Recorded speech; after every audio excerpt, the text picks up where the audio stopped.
The experiment you'll be taking part in today involves the perception of lengths of lines. As you can see here, I have a number of cards, and on each card there are several lines. Your task is a very simple one. You're to look at the line on the left and determine which of the three lines on the right is equal to it in length. Give your answer. Only one of the people in the group is a real subject, the fifth person with the white t-shirt. The others are confederates of the experimenter and have been told to give wrong answers on some of the trials. But on the third trial, something happens. Two.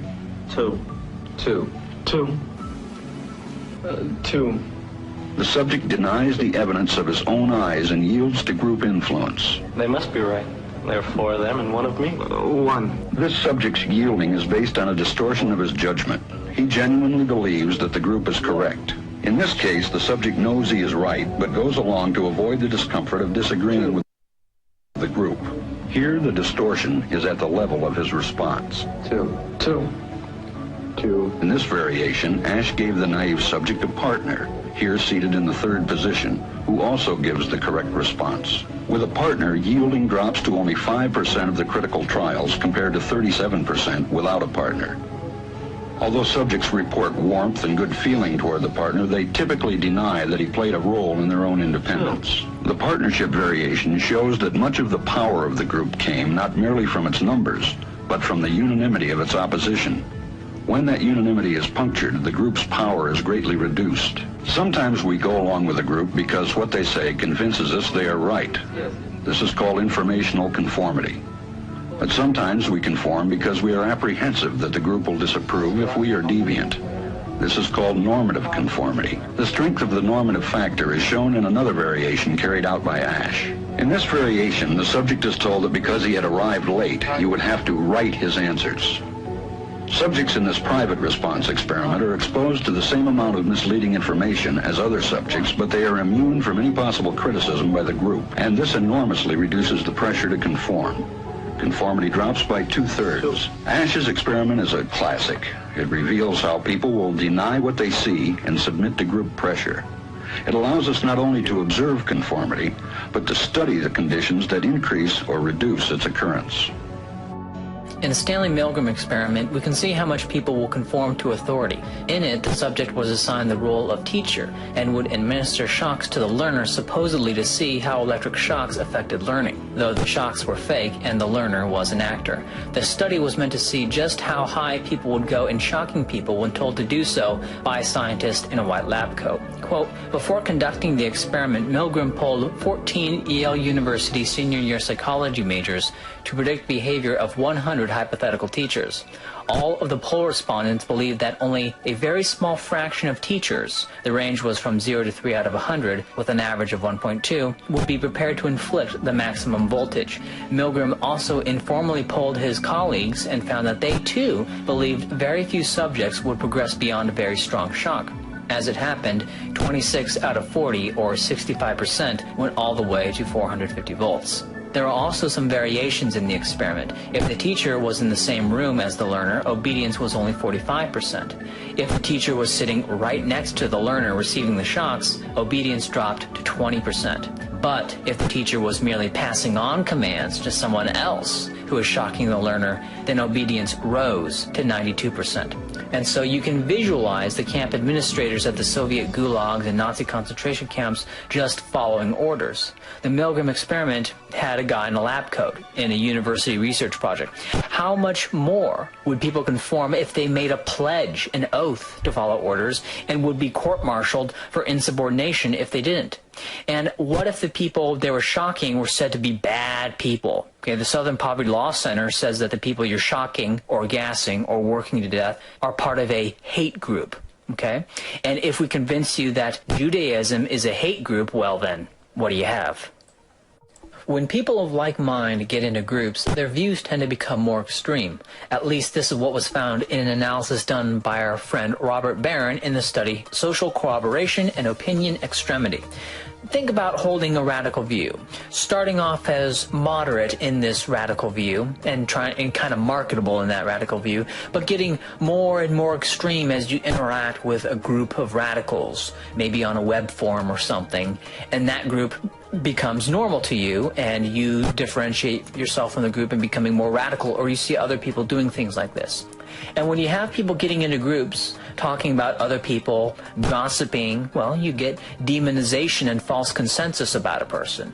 What start off as, moderate criticisms of a person leads to inflation of the criticisms of the person as the opinions become more extreme, which leads to mobbing. The most interesting study, in my opinion, was one done by Stanley Schachter in 1951. In it, Schachter brought people into discussion clubs to determine the sentencing of a juvenile delinquent, Johnny Rocco. In each club, there would be a confederate of the experiment, and the confederate would take one of three roles in each of these discussion groups. The mode, who agrees with the majority the whole time, the slider, who disagreed with the majority at first but then became convinced by the majority, and the deviant, who always deviated from the majority opinion. It was found that the group liked the mode the most, followed by the slider, and liked the deviant the least. This was done with the same confederate, so it's the same person. But the group's perception of this person varied drastically depending on whether he agreed with them or not, according to a likability survey. John Levine did a follow-up study in 1980 where he added another group, a slider who went the other way, that went from holding the majority opinion to holding a deviant opinion. And we can call these people a reverse slider. And these people were liked even less than those who were just deviants the whole time. So when you view the opposition to your views as just being bad people, try to keep this in mind. Perhaps you can think of someone who changed their position from one you had to an opposing view, and how much you disliked them and how you retroactively reevaluated your experiences with them, or how someone came to your view and suddenly they became a nicer person. Another conformity study was done by Charles Hoffling in 1966 and is known as the Hoffling Hospital Experiment. In it, 22 nurses were asked by a doctor that they didn't know to inject 20 milligrams of the drug aspartame into a patient. This drug was fake, it was just some sugar water, but on the bottle of this fake drug, it said the maximum dosage was only 10 milligrams. Despite the warning on the label, and despite the doctor being someone that the nurses didn't even know, and despite never having heard of the drug aspartame beforehand, 21 of the 22 nurses still gave the injection. Why? Quote, "The nurses were thought to have allowed themselves to be deceived because of their high opinions of the standards of the medical profession. The study revealed the danger to patients that existed because the nurses' view of professional standards induced them to suppress their good judgment.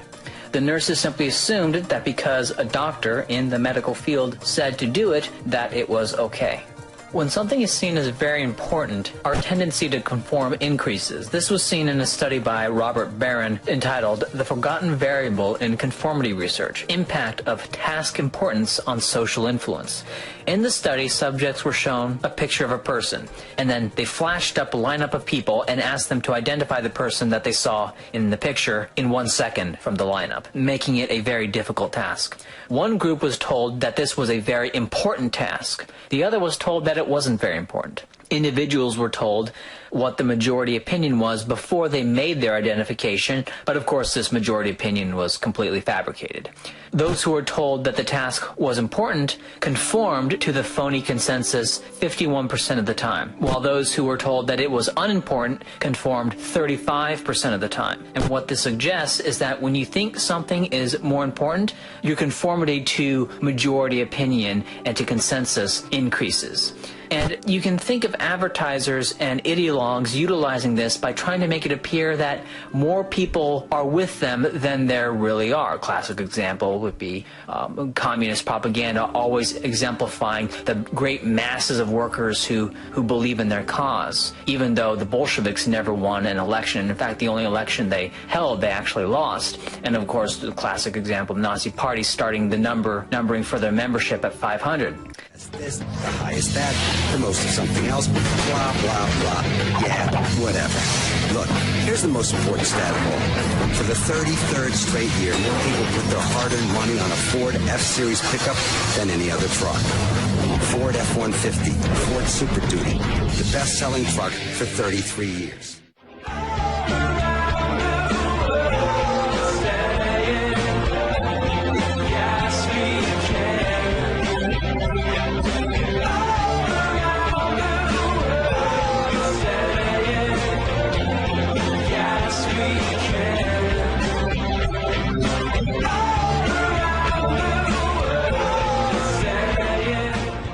One can also think about a person who agreed with a controversial viewpoint that they had until realizing how important the issue was, and then seeking out the authority and majority opinion after they had already been convinced of the controversial viewpoint.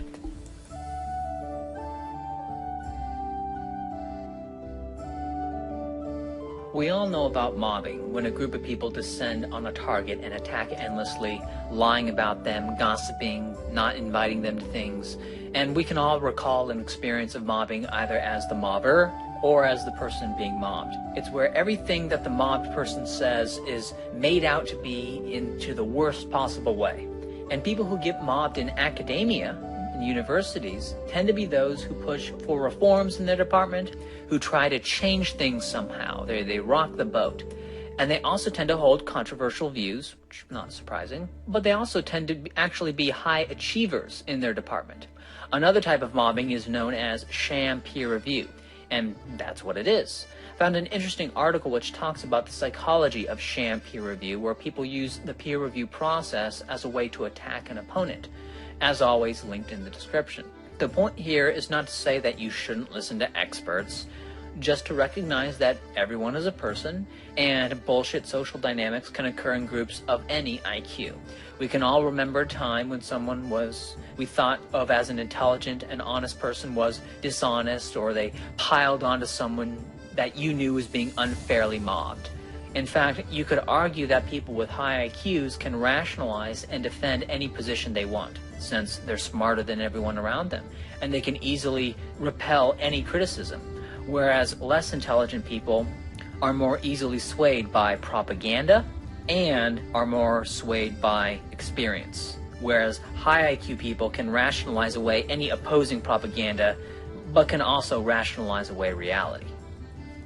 We also need to stay away from talking about individual persons. People come and go, and are for the most part uninteresting and cookie cutter. The people are. And when you link a position to a personality, that prevents you from taking that position even if you wanted to, if you hate the person that it's linked to. And it makes you less of an individual when you do this, because instead of deciding how to form your own system of ideas from the ground up, which is to say to form your own ideology, you end up assuming a position to be wrong because some hated other holds it, or assuming it to be right because someone you idolize holds it, and you end up bending to the winds of the beliefs of others, either positively or negatively. Inferring from critique. That is where one imagines what another person thinks based on criticism instead of actually hearing the positions from them. You might be shocked to consider how much of your worldview comes from criticism. Think of a group of people that you think are just the stupidest, most wrong people imaginable. They're just wrong, wrong, wrong, wrong, wrong. These are the wrongest of the wrong. How much of their work, their best work in its full weight, right? Not snippets of decontextualized weak links. How much of the full weight of serious alternative views have you actually listened to? Not talking about you, Spock Talk. Because a critique that presents a weak summary is like introducing a weakened version of a virus as a way to immunize you to the real argument. For example, if you've heard some critiques of libertarianism, which present weak and oversimplified presentations of what libertarians believe, then as soon as a libertarian begins into one of his points, you'll go, oh, I've heard this before, and then stop listening. See? In my opinion, you should spend at least twice as much time listening to someone's position as you do to criticism of that position, because construction of a position takes more time than criticism. Perhaps you can recall having a profound idea at some point in your life and someone criticizing it in a way that didn't appreciate the full complexity of your idea and launched into criticisms that you had already dealt with way at the beginning of the formation of your idea. So we know what this is like, and we know. Another important thing is to label your beliefs. For example, most people today, ever since around, maybe 1970 or 1980, most people today are humanists. That is, they value the well-being of all humanity first and foremost. This is distinct from an environmentalist who would value the well-being of the planet, quote unquote, and really they mean life on the planet first and foremost, and don't view human life as exceptionally precious. And depending on whether or not they're both an environmentalist and a humanist, they may put the environment ahead of human concerns, and may even, if they are extreme enough, they could support wiping out all of humanity. Or we can go further down into, say, flag nationalists, who value the well-being of their flag nation, or ethnic nationalists who value the well-being of their ethnicity first and foremost, however that is defined, or race nationalists who value the well-being of their race, however defined, or religion nationalists who value the well-being of members of their faith and the expansion of their faith, however defined. Most people don't even conceive of themselves as being a humanist or being pro-democracy, for example, any more than they conceive of themselves as being pro-breathing or pro-eating. Actually, labeling your beliefs sets them up as actual positions which are then subject to being wrong. Because once you label your position, you can then ask the question, how can this position be incorrect? Or, if not fully incorrect, partially incorrect. This is not to give yourself one single label and follow that label lockstep, but to label each element in your system of ideas, each element in your ideology. How many times have your views changed? Is it because your fundamental being changed? Of course not. The information you were exposed to changed. Imagine what you would be like as a capitalist, or as a Marxist, or as a fascist. What would you be like as a fascist? Or as an anarchist. What would you be like as an anarchist? What would Benito Mussolini be like as a Marxist? Well, we don't have to imagine, because Mussolini was a Marxist when he was younger. Or imagine Mussolini as, a social democrat, either in the U.S. politics, either a member of the Republican Party or the Democrat Party. Or imagine Mussolini was an Obama supporter. Imagine his personality. It would probably be quite similar. He'd have the same imperious gestures and gesticulations. He'd like the same foods. He'd have the same voice, the same sexual fetishes. You'd be basically the same person. And imagine that he supports whatever it is that you support. He's on your side. He's a champion for what you believe. Imagine, speaking right now, imagine that's what he's advocating for. Whatever it is you want, that's what he's advocating for. You can make a good living as a rationalizer. Find what people want and come up with thick and well-sourced defenses of what people want to believe, and you'll go far. Very few people are willing to not do this. Very few people are willing to be deviant, especially in a highly social environment.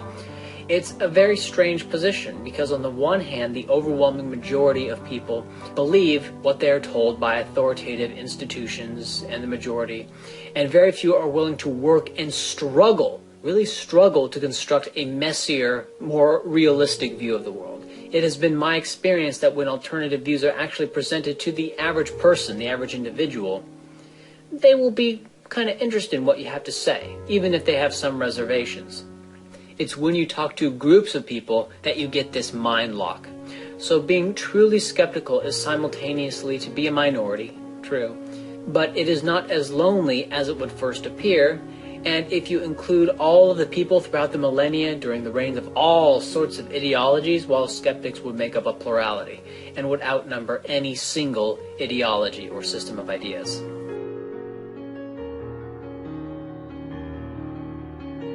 And it's truly amazing to what extent everything is a construction of your own mind.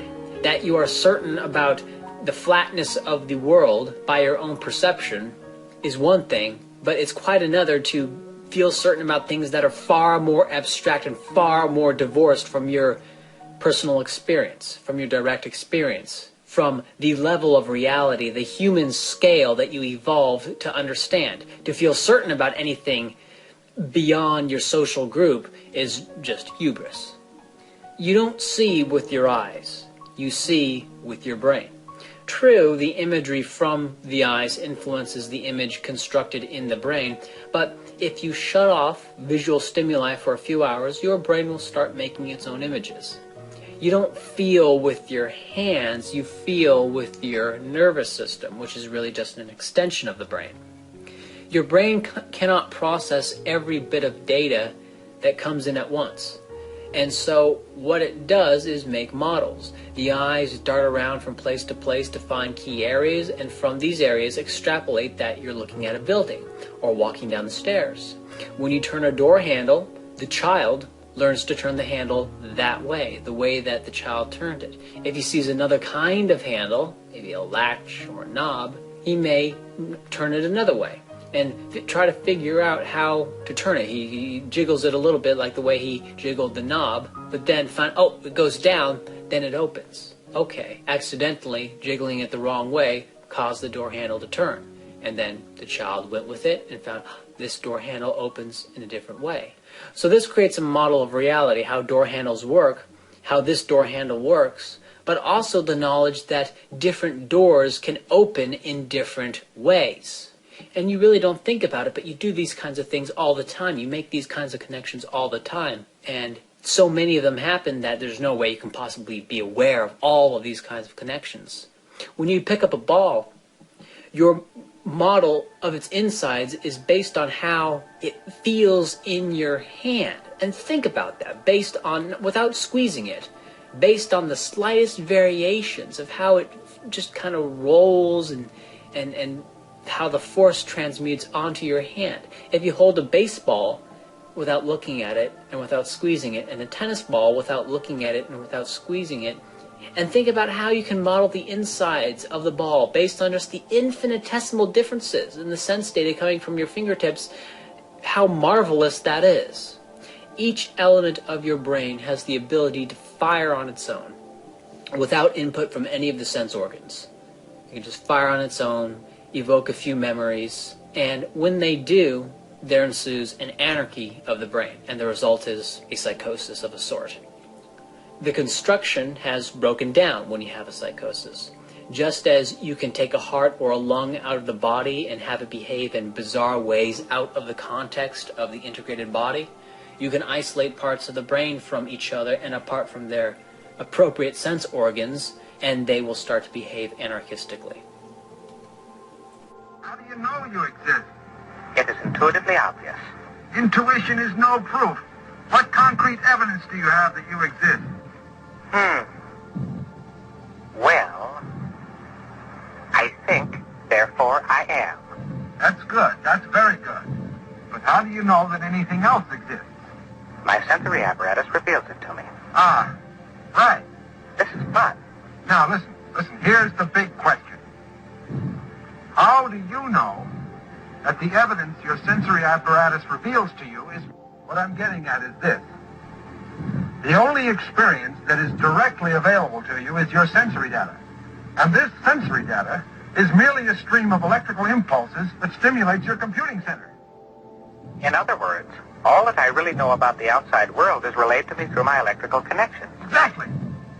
Why, that would mean that I really don't know what the outside universe is like at all, for certain. That's it.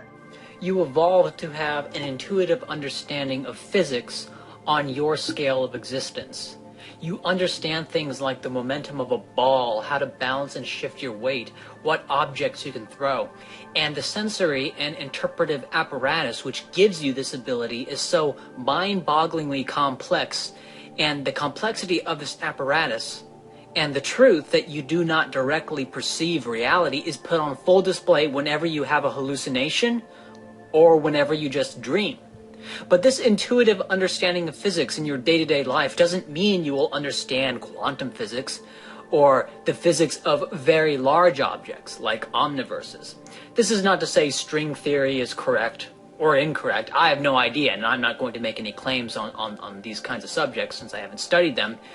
But my own intuitive and your own intuitive and incredulity in regards to quantum physics means nothing, because our intuition evolved to understand the world at the human scale, at the scale relevant to humans. I see the same things happening with matters of state. Now, I didn't say politics here, because as strange as this may sound, I view myself as largely apolitical. I don't know how big the military should be, to what extent abortion should be legal, or how much should be spent on unemployment insurance or medical services for the destitute. And in general, this is where the angst comes from, this content of what I will for now call society. I'm not here to convince anyone on any of that. I'm concerned with form. My concern is that matters of state are not things that function at a human scale. And so one's intuition on these matters is kind of useless. There are about 150 to 450 people who you can actually conceptualize as being people. This is known as Dunbar's number, the monkey sphere, but I'll just call it the primary unit. We see what is called socialism working regularly on things like sports teams, group projects, fishing trips, mission trips, everywhere. It works because you actually care about the people in your primary unit. You don't care about people outside of your primary unit. You don't. 60 million people died in the gulags. Many more died of various diseases. Do you care? Of course not. They're not people, basically. Let alone your people, they're just statistics. What's happening is people are viewing the state like their primary unit. This is seen in the love it or leave it argument when defending the state against anti-statists or anarchists. Now, in one's primary unit, you can actually leave it. You can leave your family and friends. It's a harsh thing, but you can. Whereas states claim the entire planet. The United States, for example, is mostly empty anyway. In reality, anyone could just go into an unused area and opt out of all of the laws, the taxes, and whatever benefits the U.S. federal government provided. So reality isn't the barrier. It's that the state will send gunmen to pursue you as a tax evader, or claim that you're doing things on sovereign U.S. territory. And of course, if you want to try to get out of the U.S. into Canada, there are barriers to immigration and emigration. You can't really leave a state. So this knee-jerk love it or leave it response makes sense at the primary unit level, at the level at which humans evolved. But it's irrelevant when dealing with states. Moreover, your family and friends are probably genetically predisposed to have compatible personalities, and together will create a culture which enhances this genetic compatibility. It is when this primary unit is projected onto the, say, 300 million people in the United States that you get problems. And the more distinct the primary units become, the greater the problems become. Which is why multi-ethnic states like Yugoslavia, India, many countries in sub-Saharan Africa, which were just constructions of the former European colonial territories, and increasingly the United States, you get problems. Nobody is a humanist in their real life. If your friends were being macheted, you wouldn't walk down and buy a coffee, or you wouldn't just go on a walk or something. But someone in Africa is being macheted just about every day. Sure, the U.S. federal government has various programs and taxes, and you pay them, but if these things didn't exist, you wouldn't donate the equivalent amount. That's why the money has to be taxed. But how can it be taxed? Well, because people vote for it. And they vote for it because in the voting booth, people are asked an abstract question. Do you value community? Do you value humanism and socialism or whatever in the abstract? Now, in the context of the primary unit, yes. Yes, you do, unless you're just a complete sociopath. In the context of all humanity, No. No, you don't. You can't. Your brain cannot handle it. I'm telling you, you don't. Now, because your vote doesn't matter in a democracy like the United States, because there's so many millions of people and the odds of your vote determining an election are some cosmically small number, voting for humanist policies has zero effect as to whether or not those policies are actually implemented. So the only thing it does is it reaffirms your identity. However, when you actually have control over where the funds go and where your decision actually matters, the funds will then go to family and then to friends. And so each individual will vote in these humanist policies because their vote has zip effect. And so you get this odd situation of these policies actually coming into place because people are voting for them. Why are they voting for them? Because for each individual it has no effect. But when their individual action has individual ramifications, you see that they're not humanists in real life.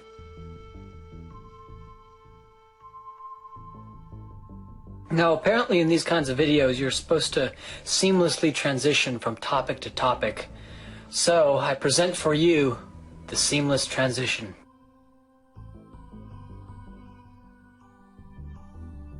There is one dream state. In dreams, there's instantiated dream knowledge. This is the stuff you just know about a dream, even though there's no evidence for it. For example, in a dream you can see a light and just know that that is the light of St. Michael, even though there's no evidence for that light at all being associated with St. Michael in your dream. And most people can remember a dream where they believe something that there was just no evidence for in that dream. This is seen in schizophrenics who have delusions, but no evidence in reality or in their own hallucinations to corroborate this belief. For example, the belief that everyone can read their thoughts, or that they are Jesus, or that the government is after them. These delusions are analogous to unfounded dream knowledge. And so you can imagine what it is like to be dreaming, to being in that dream state, but then seeing the real world at the same time. EEG data for floored schizophrenics for people having a psychotic episode is identical to that of people in descending stage 1 sleep. It's not REM sleep, but it's still a sleep state. Now, there are two ways to enter stage 1 sleep. The normal way is through relaxation, or what we call normally falling asleep. Another way is through hyperarousal, or overstimulation, or mania. This causes a person to have a psychosis, which is functionally identical to a waking dream. Now, a psychosis is different from just seeing things. If you see or hear something, but you know that that's not quite right, that's called a non-psychotic hallucination or a pseudo-hallucination. If you see something and go, that doesn't seem quite right, and all your rational faculties are with you and you're not getting sucked into the hallucination, then that is a sign that there's probably just some parts of your brain that are misfiring, and it's not that bad. If you see or hear something and think it's real, then that's a psychotic hallucination. And psychotic hallucinations, like dreams, will jump from scene to scene, from delusion to delusion, without any real reason, and will involve fantastic and non-logical narratives, and are timeless. Not only do scenes switch at random, but schizophrenics can explain their past behavior as being a result of their current or even future behavior. Of course, they don't recognize it as being past behavior, they view it as being behavior in a timeless context. In a psychosis, the conception of time breaks down. That pharmacy has everything, don't they? My wife loves it. Shirley says they just put in a company and selection of medicines to control folks like you. So where are you working these days? Word. Can't even remember. Sleeps all day. You taking that other bus for your Are you wife? kidding? What a minute. Sleeps all day. Sure, quiet. Back here. Here I need you. Do you even know where you're going? Did I say something wrong?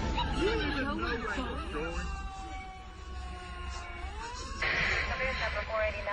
What's the 20? Are you still on schedule? Right on schedule, dispatch. I am now stopping at Green and 7. 10-4. See you back at dispatch. They stop, Green and 7. Exit now for Green and 7. Hey, friend, this is the stop you wanted, isn't it? Are you all right? You don't look so good. Now, have you ever seen something out of the corner of your eye? Have you ever heard something you later found out wasn't there? These are slight hallucinations. Most people have a few tiny cracks in their consciousness that opens up every once in a while. For example, being with a group of people and being overstimulated by a group of people, and then hearing someone talk maybe for as long as 10 seconds, and then later find out that that person wasn't there. If you really want to freak yourself out, find either a window or a door that's closed and that you can't see on the other side of. It doesn't have to be a window or a door. It just has to be some barrier that you can't see on the other side of. And imagine that there's someone on the other side. And just keep imagining that presence. Keep imagining that person on the other side. And if you do this long enough, what you will find is that you can actually get yourself to sense a presence. And while you consciously know that there's nothing there, and that this whole thing is kind of silly, you can find yourself slowly peeking over, just in case. Because you know it's not there. Consciously you know it's not there, but you can feel that there's something there. This is what children do when they imagine that there is a monster in their closet, or that there's a monster under their bed. Why hallucinate out of the corner of your eye? Well, your peripheral vision is not as good as vision in the center of your visual field. And so the periphery of your vision can be said to be in a state of constant deprivation, and thus is more likely to have hallucinations. And this gets us into the causes of hallucinations. So some people are genetically more predisposed to have hallucinations and pseudo-hallucinations than others, but there are 4 things besides drugs that can trigger hallucinations. One is sensory deprivation. For example, if you're deprived of sound for a long time, you'll hallucinate sounds. If you're deprived of visual stimuli for a long time, like hours, like you're locked in a completely dark room for a few hours, you'll hallucinate things visually. Now here's a question. How many times have you hallucinated a smell? How would you even know if you had hallucinated a smell? Sensory overload also causes hallucinations. Then there is sleep deprivation. We know that people who are sleep deprived have higher dopamine levels, and higher dopamine levels are associated with hallucinations. Does this mean the dopamine is causing the hallucinations? Or maybe high dopamine is a byproduct of some other thing that's causing the hallucinations? I don't know, but I do know that high dopamine is associated with hallucinations. It coincides with it. And then there is stress, and stress also raises dopamine levels. Most psychosis involves stage 1 sleep. Being in stage 1 sleep while being awake and dreaming with your eyes open. Sleep paralysis occurs when you incompletely awaken from REM, or stage 5 sleep. Now, in REM, your body is paralyzed. And sleep paralysis is when you wake up and you can see the room around you. Wake up is probably not the best term. You open your eyes and you can see the room around you that you are in, but you're still dreaming. And so you see a bunch of dream imagery around your room. You hear a bunch of dream things around the room, and your body is still paralyzed because you're in REM sleep. And this is often very frightening because their body is paralyzed, and then their brain goes to work as to imagining why their body might be paralyzed. Oh my goodness, what's paralyzing me? In a dream, you get emotions concentrated. Your mind in waking life is like a steak. Make an analogy here. Now, while you're awake, you may sprinkle on some sadness or some happiness or some anticipation or whatever emotional spices are needed to spruce up this bland steak of reality. But in a dream, there is no steak. There is no reality. You're eating the spices straight, and this creates a much more powerful effect. And the effect of those spices is not tempered by the steak, reality itself.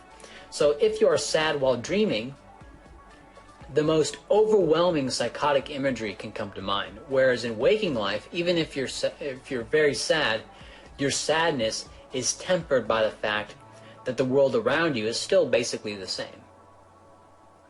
All the buildings are there, the people are all there. You may be kind of sad, but the visual, the direct sensory stimuli you're getting from your sense organs is not that much different.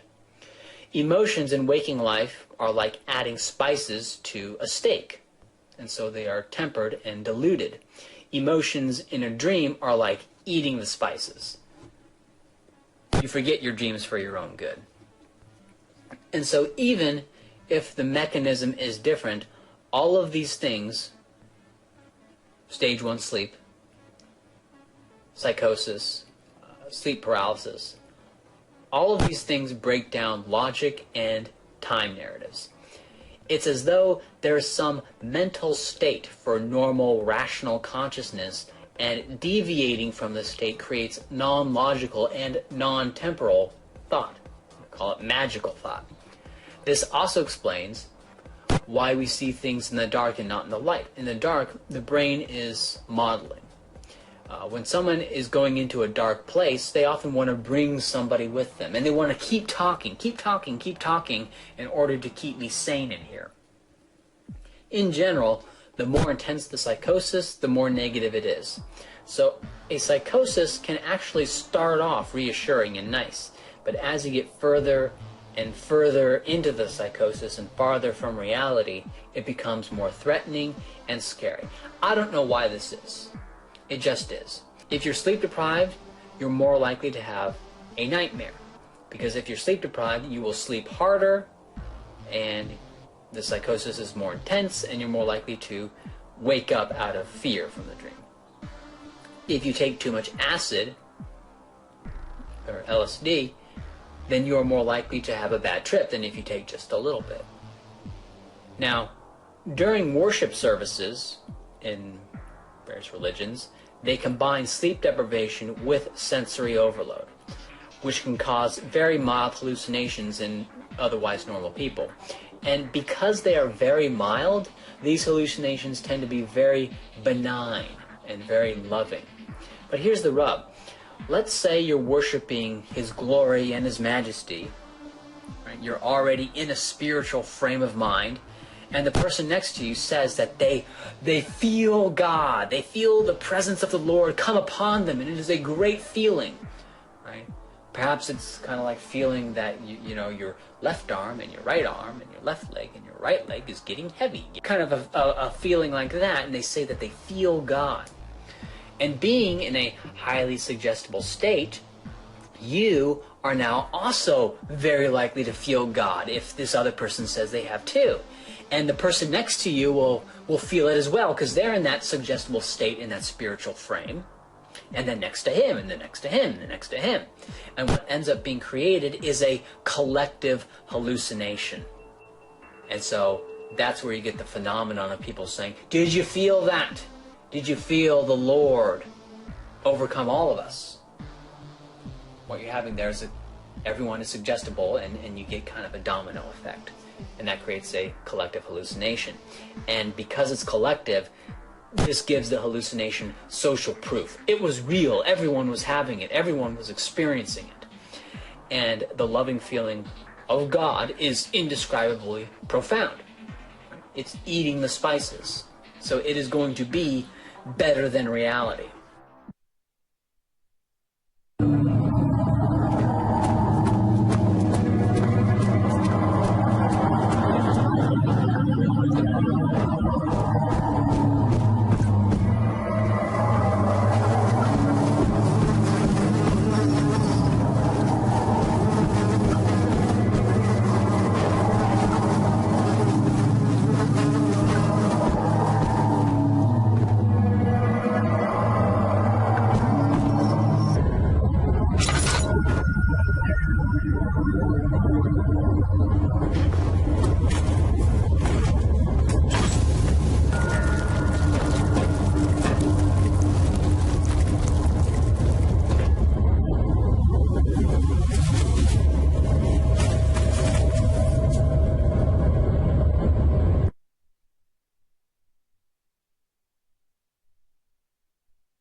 Now, I want to warn you about what I'm going to do next, because I believe that if I didn't warn you, there would be those who would accuse me of brainwashing.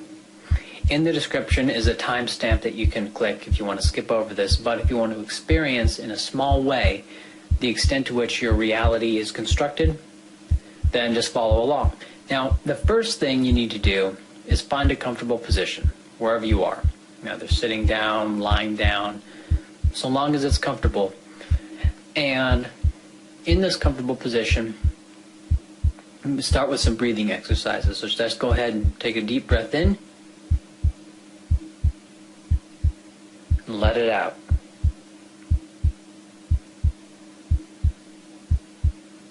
Breathe in and let it out. Breathe in and out.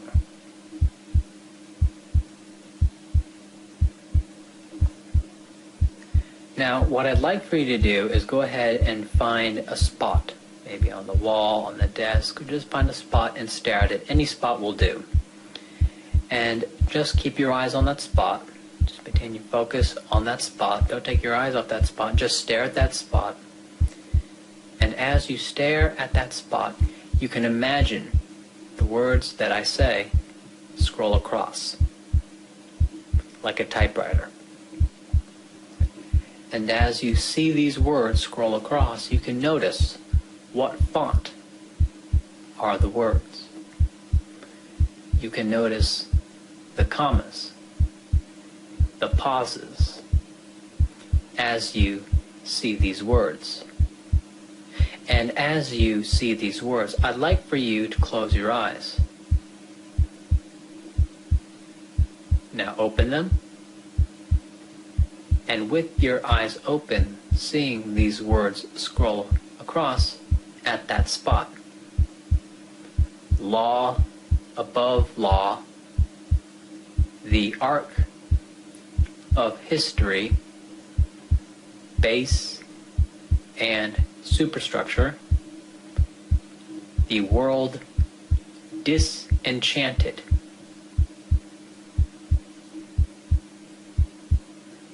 Now I'd like for you to go ahead and close your eyes. Now open them. Now close them. Now open them. And close them. And go ahead and keep them closed. And as you keep them closed, you can feel your eyelids melding into your cheeks.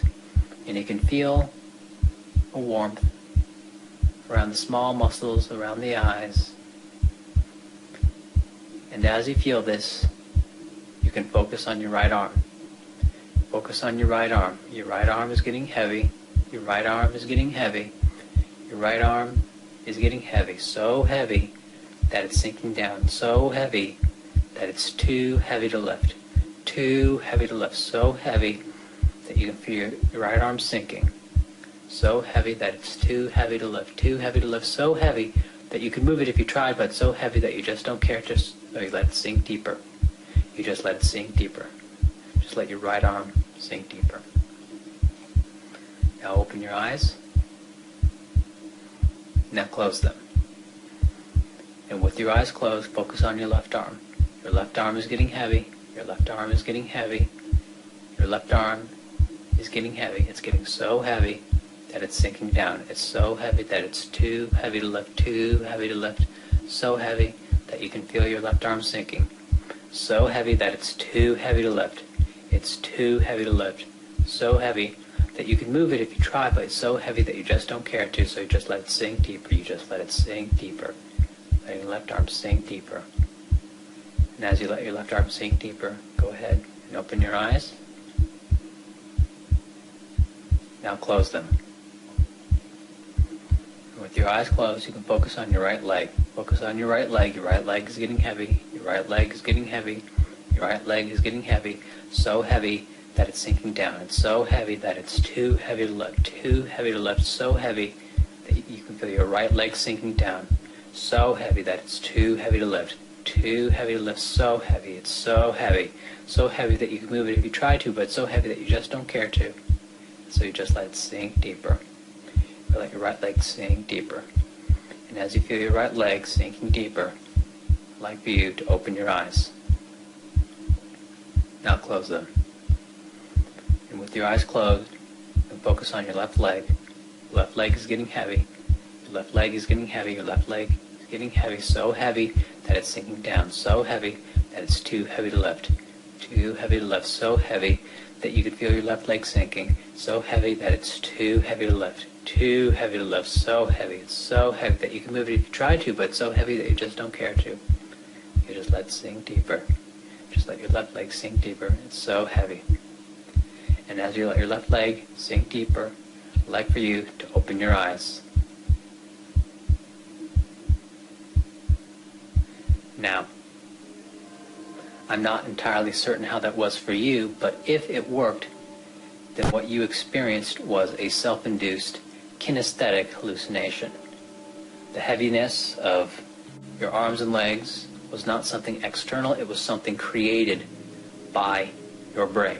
And that this can be done is evidence that you see with your brain, and that you feel with your brain, that you smell with your brain, and that these sense organs do have their input, but ultimately it's the brain and the nervous system that the brain is a part of that is ultimately providing the sense data. Atoms, whatever they are made of, based on their attractive and repulsive properties, come together to form molecules. By combining a great deal of heat and pressure to pyruvic acid and water, the molecules arrange themselves into enclosures, and these enclosures are crucial to life.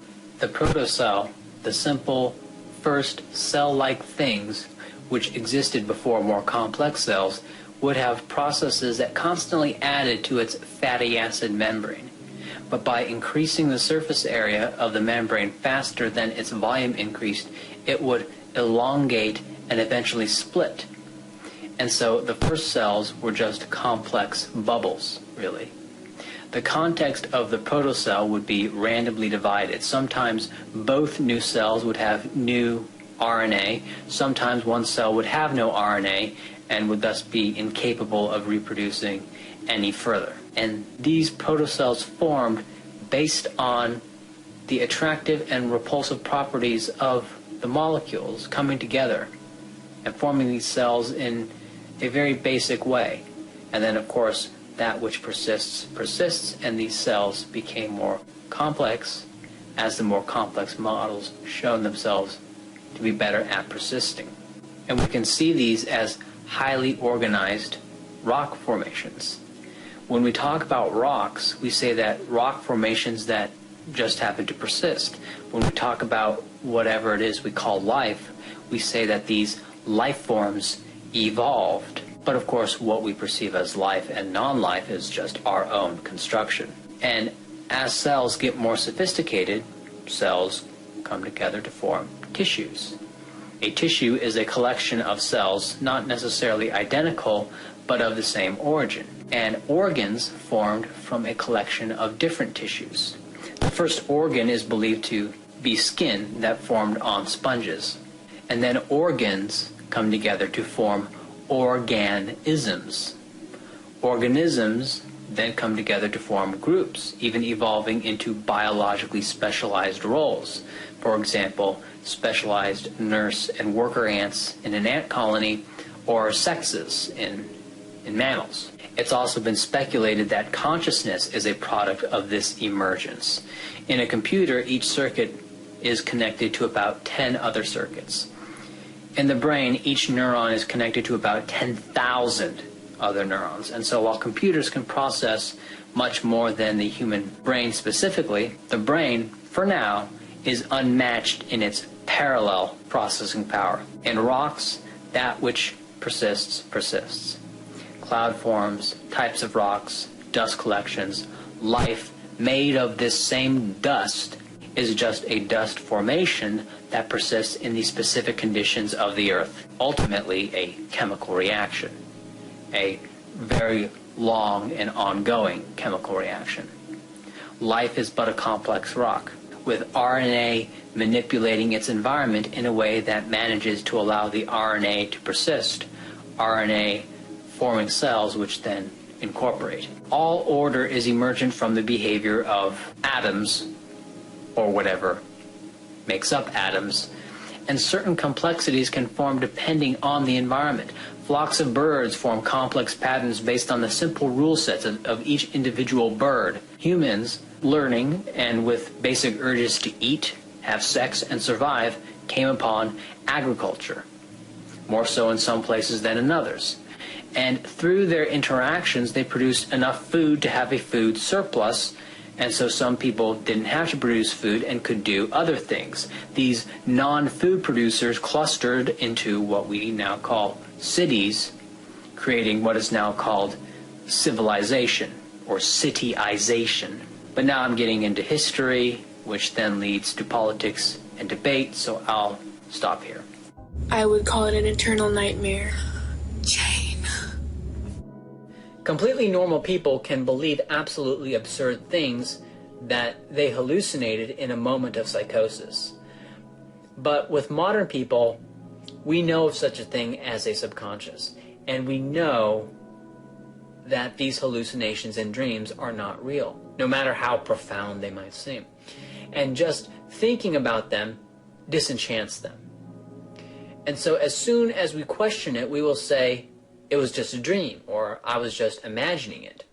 And it'll fritter away. The profundity will fritter away. We may still have some feelings for it, but we'll know that it was just something we imagined and move forward. But imagine if you had no conception of the subconscious. Think about it. In your day-to-day life, if you perceive something, well, you presume that what you perceived was real. If you perceive something while dreaming, well, why not also assume that that's real? Now, clearly, the dream world is much different from the waking world that you spend most of your time in, right? The world of man. The dream world, or the spirit world, is timeless and doesn't follow any intuitive physical laws. Events can run on repeat, they can happen out of sequence, and impossible or irrelevant absurdities can become infinitely important in this other realm. It's mysterious, it works in mysterious ways. And we can combine this with ancient drug use. In ancient Greece, the Eleusinian mystery was a cult that imbibed a drink called kikeon. And this drink had a mixture of herbs, but most importantly, it had ergot. Now, ergot was a fungus that grew on grain, and this fungus can be used to synthesize LSD. And it only takes a very small amount of ergot to produce psychotropic effects. And after drinking this drink, people in the Eleusinian mysteries would meet the gods. They would go to some rally at the Eleusinian mystery, drink some kikeon, and then they would meet the gods. Now, imagine if some ergot was accidentally left on the grain when it was being ground into flour at the local flour mill, and then everyone goes around and eats this bread. So what you'd have is flour laced with LSD that now everyone in town was eating from the collective store. This would produce hallucinations for the whole town. This gives the hallucinated experience social proof now. If two people are having a psychosis at the same time, they can influence each other. Towns in medieval Europe would collectively hallucinate things like zombies roaming around the countryside and around the town. Probably something in the water or something in the grain that they all ate, and so everyone is tripping out. Telling someone who's in a psychotic state that there's a zombie right next to you, well, he's suddenly likely to actually see a zombie. So you have a bunch of people who are tripping out. One of them says they see a zombie, and now everyone sees the zombie. In ancient Egypt, they would hotbox with frankincense until they started hallucinating. They would be in a room with a bunch of statues in front of them, and then they would have a bunch of frankincense going, and if they did this for a long time, they would start to see the lips of the statues move. This was called motivating the statues to speak, and they believed that offering up all this frankincense caused the statues to speak. And since many people were in the room, this gave the hallucinations social proof. And from what I've read, the Inca did the same thing. Imagine someone who has heard about alien abductions.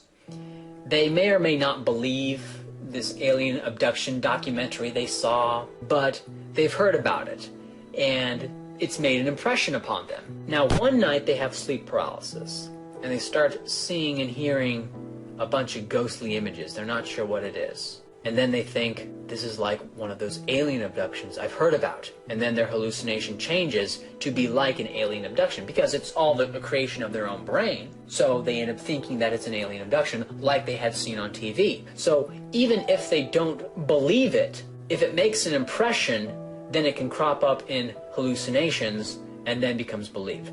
Or if you've been raised to believe in Christian mythology, you'll interpret the specters or the benign presences as angels and demons. One's dreams and hallucinations follow the contours of what they believe.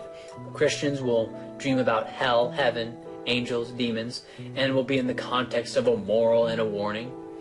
Ancient Egyptians would dream about and interpret their hallucinations in the context of the Egyptian pantheon, and Greeks in the context of their pantheon, and so on. And this allows hallucinatory beliefs to cluster regionally. And this is absolutely how religions came about, dreams and drugs. Early religions were typically polytheistic, which makes sense because hallucinations are varied. People have different hallucinations. There's a certain amount of collective social proof standardization, but it's still a whole bunch of people spread out over various distance. And while you can consolidate maybe into 15 different gods and 100 other different deities, it's still going to be a lot of variation. But as religion became more of a formal institutional thing and more disconnected from its hallucinatory roots, well, then there became less need to have multiple gods. Hallucinations of other gods or a spirit that didn't follow the Christian doctrine was called a demon. So how can people believe such crazy things? Well, they dream it, and having no conception of their subconscious, they assume it to be real. Which, why would you ever think otherwise? What you perceive in your day-to-day is real. If you see a flaming griffin flying across the sky, and you see it, would you just assume that it wasn't there? You don't know about science. You don't know about the impossibility of things. You don't know about the subconscious and what are hallucinations. But being fully aware of how odd that their hallucinations are, they relegate these delusions and hallucinations to another realm.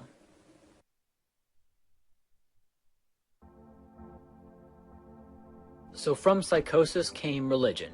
Does this mean that there is no God? No, but it means that visions are not evidence for this God. Christianity is a bit distinct in that Christians generally look down upon revelation, saying that the age of miracles has passed and individuals no longer have direct communion with God, and that if you are hearing voices, it's probably from a demon. Or Christians today would say that there's something wrong with you and you should go get that checked out. We can also look at God sacrificing his son as a way to say, you no longer need to sacrifice for the gods, and that the ways of the Old Testament have passed, that the Old Covenant is over, and that there is a new covenant. Moreover, Jesus never pushed for a Christian political order. His kingdom was of heaven. And Leo Tolstoy makes, in my opinion, an excellent case that Christianity is anti-state in his treatise, The Kingdom of God is Within You. In India, the state was justified as a hierarchy of castes, or varnas, with priests at the top, followed by warriors, rulers, and landowners, followed by merchants, followed by farmers and artisans and laborers working for the higher castes. And at the bottom, well, really people outside of the caste systems are the outcasts, or the untouchables. This system was laid out in the Vedas, the four castes and the outcasts, and justified as being a result of karma in one's past life. In ancient Egypt, the pharaoh was the high priest of all high priests and was said to be the reincarnation of Horus, The pharaoh was also an absolute monarch, and being the high priest of all high priests, he was the head of the imperial cult. The Chinese emperor was said to be the son of heaven, and the rule was justified by the mandate of heaven. However, if his rule was unjust, the mandate of heaven could be revoked. The Mayan priests ruled both religion and politics. The Aztecs justified their rule by claiming that they were chosen by the god of war and the sun god. Now, all of the gods in the entire Aztec pantheon created man by spilling their blood, and so man had to repay the gods by spilling blood and giving it back to the gods. And the Aztecs preferred to do this with other tribes' people as opposed to their own. The Inca royal family ruled as the offspring of Inti, the sun god, who was created by Viracocha, the creator of the earth and all life.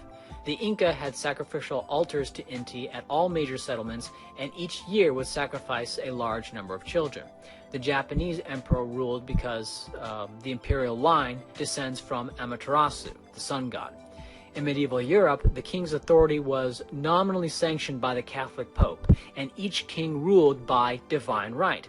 The great chain of being established as a hierarchy from God to angels, to demons, to stars, then moons, then kings, then princes, then nobles, then men, then wild animals, then domesticated animals, then trees, then other plants, then precious stones, then precious metals, and then all other minerals. And of course, Muhammad laid out the proper role for an Islamic caliphate, although I have not read that much about it, so I am not going to say much more than that, other than Muhammad had political ideas of what an Islamic order would be. Henry Clausen, in his book The Ideology and the Formation of Early States, goes into great detail how every state that formed de novo was justified by religion. Now, by de novo, I mean a state coming up from within a stateless society, not an already existing state expanding into a new territory. But this raises the question, did religion cause the states, or did they come about from some other process and then try to justify themselves with religion after the fact? Did states, for example, come in and conquer by brute force and then set up a religion to solidify their rule? Or did they come about from religion itself? Well, before we answer this question, we have to define a state. Now, what is a state is a matter of debate among historians, and so I am going to provide you with my definition and then explain why I use it, just so you know that if you ever try to use this definition with other people, they may or may not have the same conception of the state. I define a state as a law-making organization. And that sounds very simple, but there's a few implications in that, and let me explain. Prior to states, there was law. In fact, in medieval Britain, the vast majority of the population had access to neither king's law nor church law, and so they settled disputes amongst themselves without any state intervention.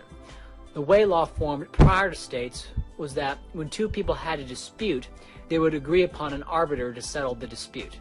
This arbiter would have to be agreed upon by both parties, which would protect against bias because both parties agree on the arbiter. Arbiters whose counsel was consistently sought were called judges, and they became known to be fair in their ruling. That's how one became a judge, if your counsel was sought. And the judges didn't so much create the law as they discovered the law by ruling on a case-by-case basis, and this is known as case law or common law. And in the spirit of fairness, prior rulings were referred to and upheld as precedent. These laws were then the law of the land, enforceable by anyone. This is called polycentric law. Notice, no one judge controls the law. Nobody can just proclaim the law of the land. Nobody can just write a bill and pass it through some assembly. Law emerges from case-by-case rulings. The idea that law requires a state is a very modern idea, and in my opinion, it's a symptom of two things. One, of a state which intervenes in much more of our lives than ever before, and two, a belief that the state serves the people. The second part is also a very modern idea and kind of sort of true nowadays with democracies, or democracies attempt to. The first states never claimed to make your life better. They claimed to be enforcing the will of God. How would the caste system in India make the lives of the untouchables better? what would you say of a state which justified itself by the divine right of kings through the great chain of being, where man is below moons and stars and kings and nobles?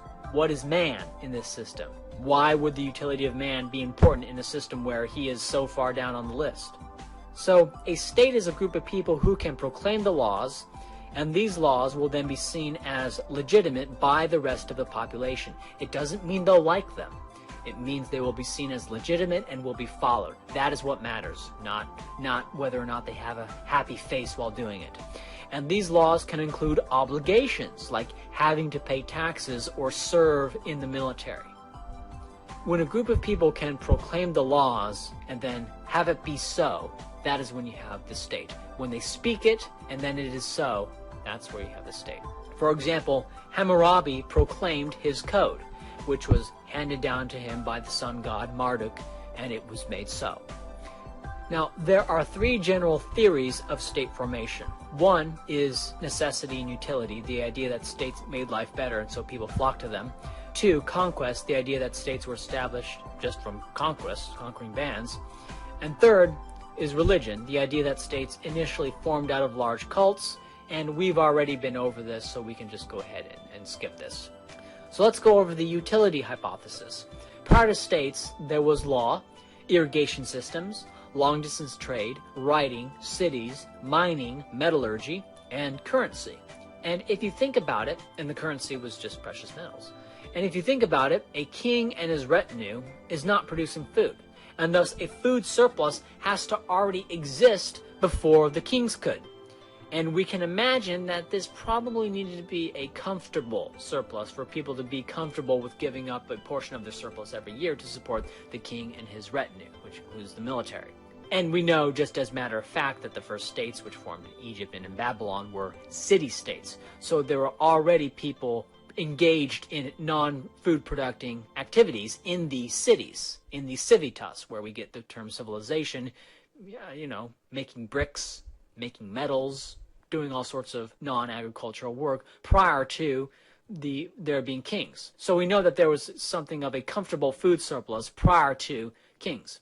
Second, early states didn't justify themselves on utilitarian grounds. So it would be odd that that would be how they formed. Now, the Chinese emperor could have his mandate revoked if he governed poorly, but the ultimate justification for his rule was not utility. It was because he was the son of heaven. That was first and foremost the justification. The justification for the king was his status in the great chain of being, not that it made man better. The reason that the Brahmins were at the top was that they were the best in the past life, and it was justified by some god in one of the Vedas. I don't remember. But none of this was sanctioned because of utility. Third, even if we presume that states make life better, who then would willingly submit to one? Think about it.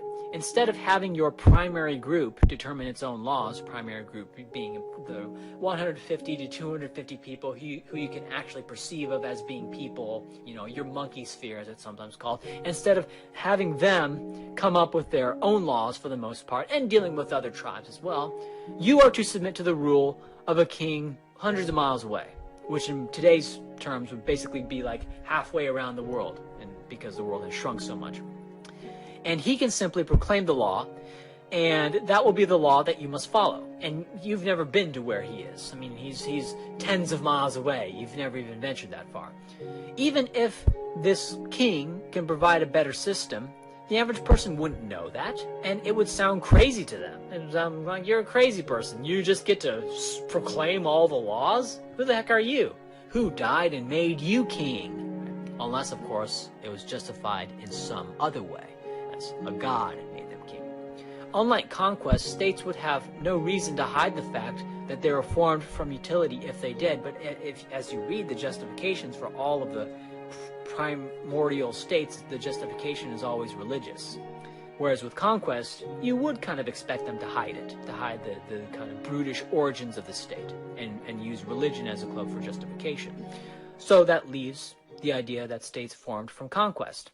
Now, the conquest idea is problematic for 4 reasons. First, there are many examples of revolutions in the ancient world against theocracies. If states were maintained by force alone, by just force, it wouldn't matter what people wanted because a state could then force the population to comply. 2. States today rely heavily on propaganda and convincing people to support the state. Now, this doesn't, for example, in the United States, the U.S. federal government isn't engaged in a lot of propaganda activities. I mean, they have a lot of temples in the District of Columbia and a few, parks and monuments and things like that, but they don't have, the United States federal government is not engaged in a consistent brainwashing thing. It's more of people in the U.S. propagandizing themselves. What a great country we are. Never boast or brag, mind you, but we're awesome. So states today rely heavily on propaganda. Does that mean states in the past relied heavily on propaganda? Well, not necessarily, but it suggests as much. Our best assumption would be yes, they did, based on how states do today, but technology is different, so maybe not. Third, asymmetrical warfare. War against non-state forces is hard. When fighting against stateless armies, what you get is known as guerrilla war, and it's a great way to tie down lots and lots of state troops with only a few resistance fighters because you don't know where they are, and they blend in with the population, and they hide in the hills, they have little partisan skirmishes. There's no front line, there's no set-piece battles, it's a hash.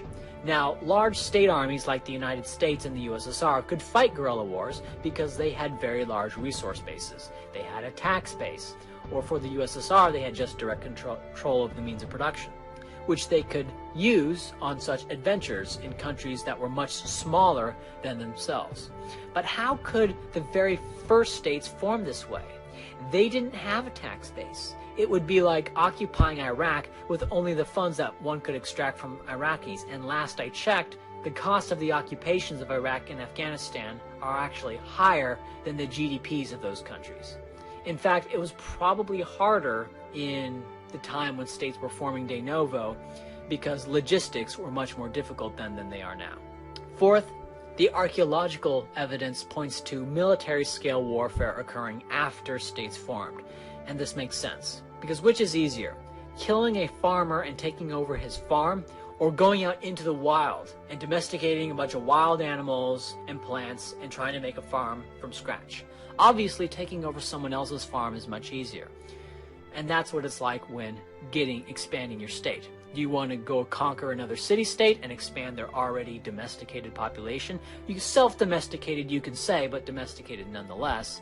Or do you want to go out into the wilderness and conquer a bunch of wild men, quote unquote, along with kind of like conquering wild animals? The classic example of this is India versus Ireland. It took Britain over 450 years to conquer Ireland, and required Cromwell to kill around 13% of the Irish population for the Irish to submit to British rule, and the British had to station large garrisons there, and rule was always contentious at the time. 13% of the Irish population was about the same as what Germany lost in World War II. The Irish had a polycentric legal system, and the British secured the pledges from what they called kings, but they weren't really kings because they weren't making the laws. But you could have kings and not have a state because they're not the lawmakers. Anyway, Ireland, from around 650 to 1650 AD, Ireland was a stateless society with a polycentric legal system. The judges were known as brehons, and the kings didn't make the law. They weren't really kings as we imagine it. They were more like the heads of clans, and they could order their clans around, but they could be deposed. And they had little councils, but it was different for different clans.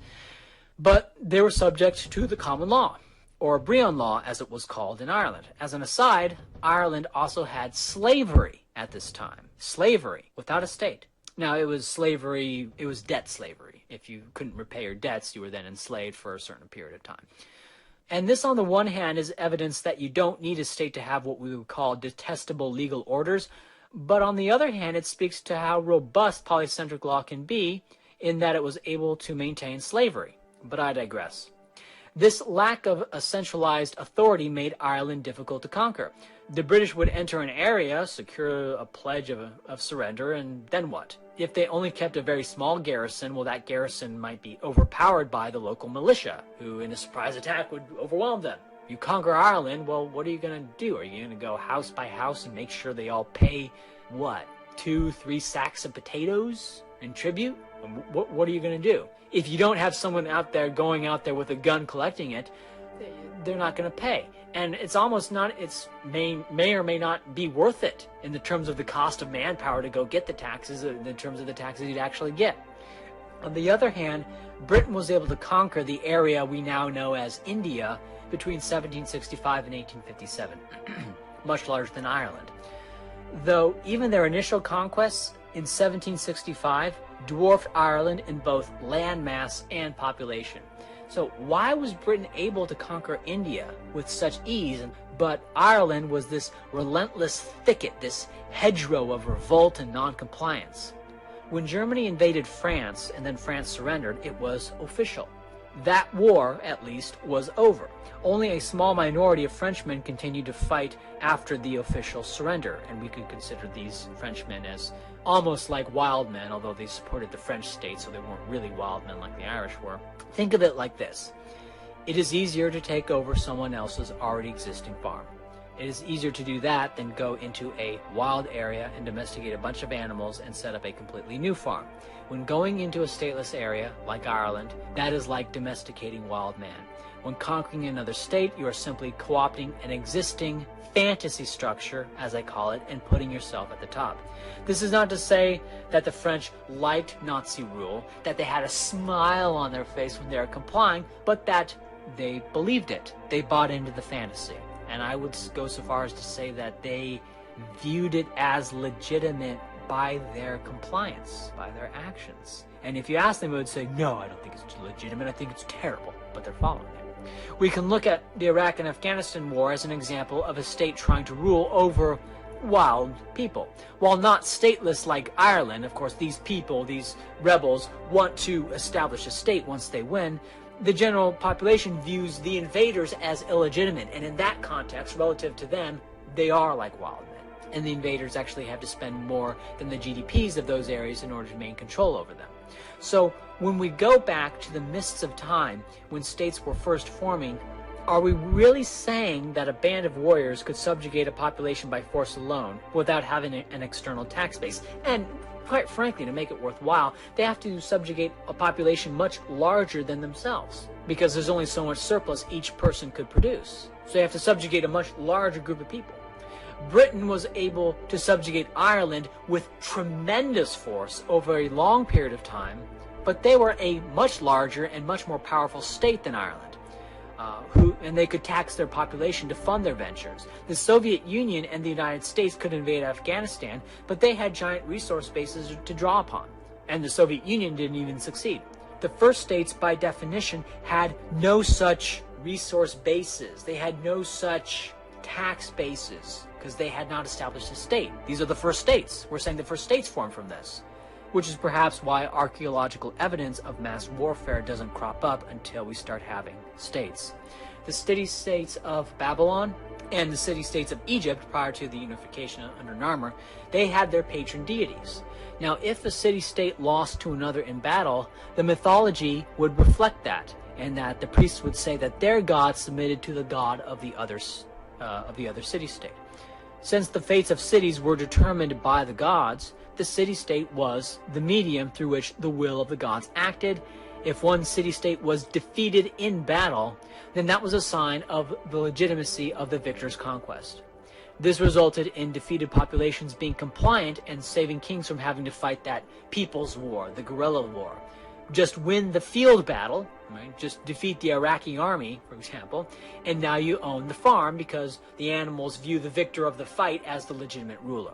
Much easier than subduing the people without their king or without a patron deity, without a fantasy structure you can co-opt, like the British did in India by just putting themselves at the top. Now, I do think that there is some truth in the idea that states need force, but they can't sustain themselves primarily by force, which is why revolutions work. For example, if nothing bad happened to you for not paying your taxes, would you pay your taxes because you're just a true believer? Of course not. Nobody would, or almost nobody would. So in that sense, even if a population does support the state, which I presume the typical viewer of this video does, the stick is still needed. But if they no longer support the existing state, then the existing state becomes so odious that it is intolerable and people revolt. In practice, the ideology is never strong enough that a state can just rely on donations. They need the carrot, the ideology, the belief, and a little bit of a stick, a little bit of force at the margins. But the force is viewed as okay, justified, because without that force, well, the world would just spin off its axis. And again, this ideology need not be fanatical support. If you believe the old realist truism of death and taxes, that's all a state needs. Or if you believe in some social contract, which no one ever signed, no one ever read, nowhere does this kind of implicit agreement ever come about in anything that big. For example, there's no implicit agreements in terms of owning a house or owning a car. Oh, it was implied that you wanted to buy this car by walking onto the lot. But of course, we use an implicit agreement to justify something much bigger, the state. But if you believe in the social contract, that's all the state needs.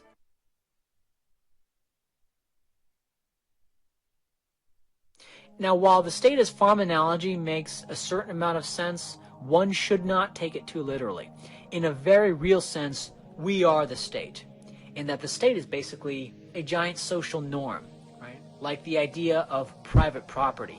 Man domesticated himself. All of these government organizations, think of them like companies. The DMV, a company. The Department of Water or something, a company. Social Security, company. Now, a company like Walmart or McDonald's, these forms from the social construction of private property. That is, there is a general belief in private property held in ambiguous consensus. And people use that idea to create companies. And notions of private property predate states. See Ireland, Harappa, Mohenjo-Daro, Iceland. I believe you probably find such things in Mesopotamia and India. The DMV and the Post Office, the Army and the Navy, these are also companies, but instead of forming from the social construct of private property, they form from the social construct of the state. And companies can actually go back and forth from being a proprietarian construct, a result of private property, or the result of a state construct. And when they go one way or the other, this is called privatization or nationalization. There's some corruption going on, and it's never complete. And this is why one should be skeptical whenever the government says it's going to privatize something. If something is a construct formed from private property, aka a result of the market, then it doesn't need to be privatized. There's also no reason to believe that a program instantiated by the state and designed to work as a state program will be sustainable in a private property context, i.e. be profitable. It's like having a life form created in response to one planet and then putting it on another planet and assuming it'll work. And this is why privatization generally doesn't work. So people's interactions generate law. Part of law is the property norms. For example, one could simply be required to farm some land for 6 months out of the year by some definition of farming, and once they do that, they own it. Or one could legally own all of the objects he finds and makes, including the material he makes them with. But then this as a question. Let's say you find a piece of clay and you stick your thumb in it. Do you now own that mountain that the clay is in? If you pour some tomato juice into the ocean, do you now own the ocean? Right? So there's a certain level of subjectivity or intersubjectivity, a consensus as to what must be done to acquire ownership of various materials. And there's no way around it. It is intersubjective. A state program like the DMV could, unless it was prohibited from doing so, the DMV could buy up real estate and generate revenue in housing speculation, or it could invest in Google. At this point, would the DMV be a state program, or would it be a private property company, like an investing firm? Well, there's no clear answer here. All of this is enmeshed. The state comes from the same general will as private property recognition. Property is a product of law. The state is a product of law. The state can then turn and influence the law, and the state can turn and influence property. And if the state is believed to be the sole lawmaker, then it can really influence the law. Although I don't believe its powers are omnipotent, even when it is viewed as a sole lawmaker, but I'll get into that later. For our purposes, we can split the general will into two parts. You can split it into many more, but for now, let's split it into support for or against specific measures and support for the state. The state thus can be seen as part of the general will, even though it necessarily conflicts with the rest of the general will. That's the whole point of it. If it did not conflict with the rest of the general will, you just have a stateless society. And what would be the point of having this state that it wouldn't really even be a state? Now, when this happens, when the state is at odds with the rest of the general will, there's a conflict between support for the state and disgust with what the state is actually doing, i.e. going against specific measures you support or supporting specific measures you oppose. And the stronger the belief in the state is, the more the state can overpower the rest of the general will, i.e. the specific measures, and the greater dissonance there is between one's support for the state and disgust with what the state is doing. A classic example of a conflict between the general will and the state is in the Iraq and Afghanistan wars, which not only lack the operationally universal support, the level of support required for a law or action in the absence of a state, but lack even simple majority support at this point. So why are these wars able to continue? Simple, because support for the state still outweighs its dissonance with the rest of the general will. Granted their unflattering origins, why are states problematic? I can point to the origins and say, well, it originated from some crazy stuff. Okay, grant that. But why does that make it problematic today? Well, it ultimately comes down to power disconnected from the general will. The whole point of a state is to do something that goes against the general will. Otherwise, you just have a stateless society because the general will is manifested in the stateless society. So the state exists to go against the general will, except that the general will is to support the state. All this stuff is not exactly linear. For example, most people might be against smoking marijuana. And if they could press a button to get rid of marijuana usage, they would press it. And the majority would vote to outlaw marijuana if it was put to a vote. But there's not enough people motivated to actually pick up arms and actually end it. Thus, the general will would be to allow marijuana. The general will does not equal what the majority wants. The general will takes into account both breadth and depth of feelings, what you're willing to do or what you're willing to pay someone else to do with your own money on an individualistic basis, not in some vote. An election only takes into account breadth. So what ends up happening is in a democratic state is that idiots who don't know how things work start banning the things you want to do. So you want to start a computer repair business? Well, first, should businesses be licensed? Yeah, that sounds like a nice idea in the abstract. So in order to start your computer business, you need to get a $500 license.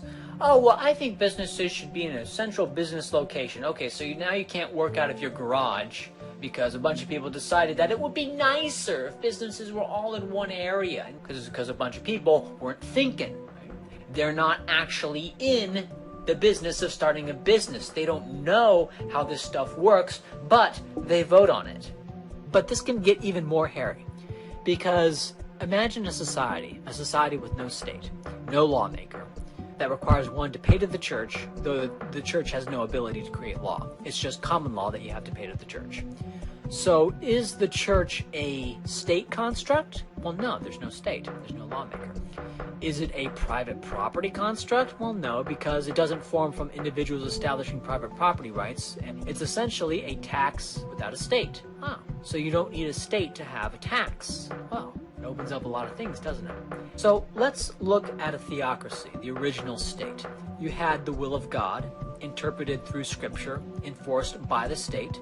In a democracy, you have the will of the demos, interpreted through elections, which is why elections are sacralized, and the results of these elections are then enforced by the state, either in a direct democracy in terms of a referendum, or representatives are appointed in the case of a representative democracy or republic.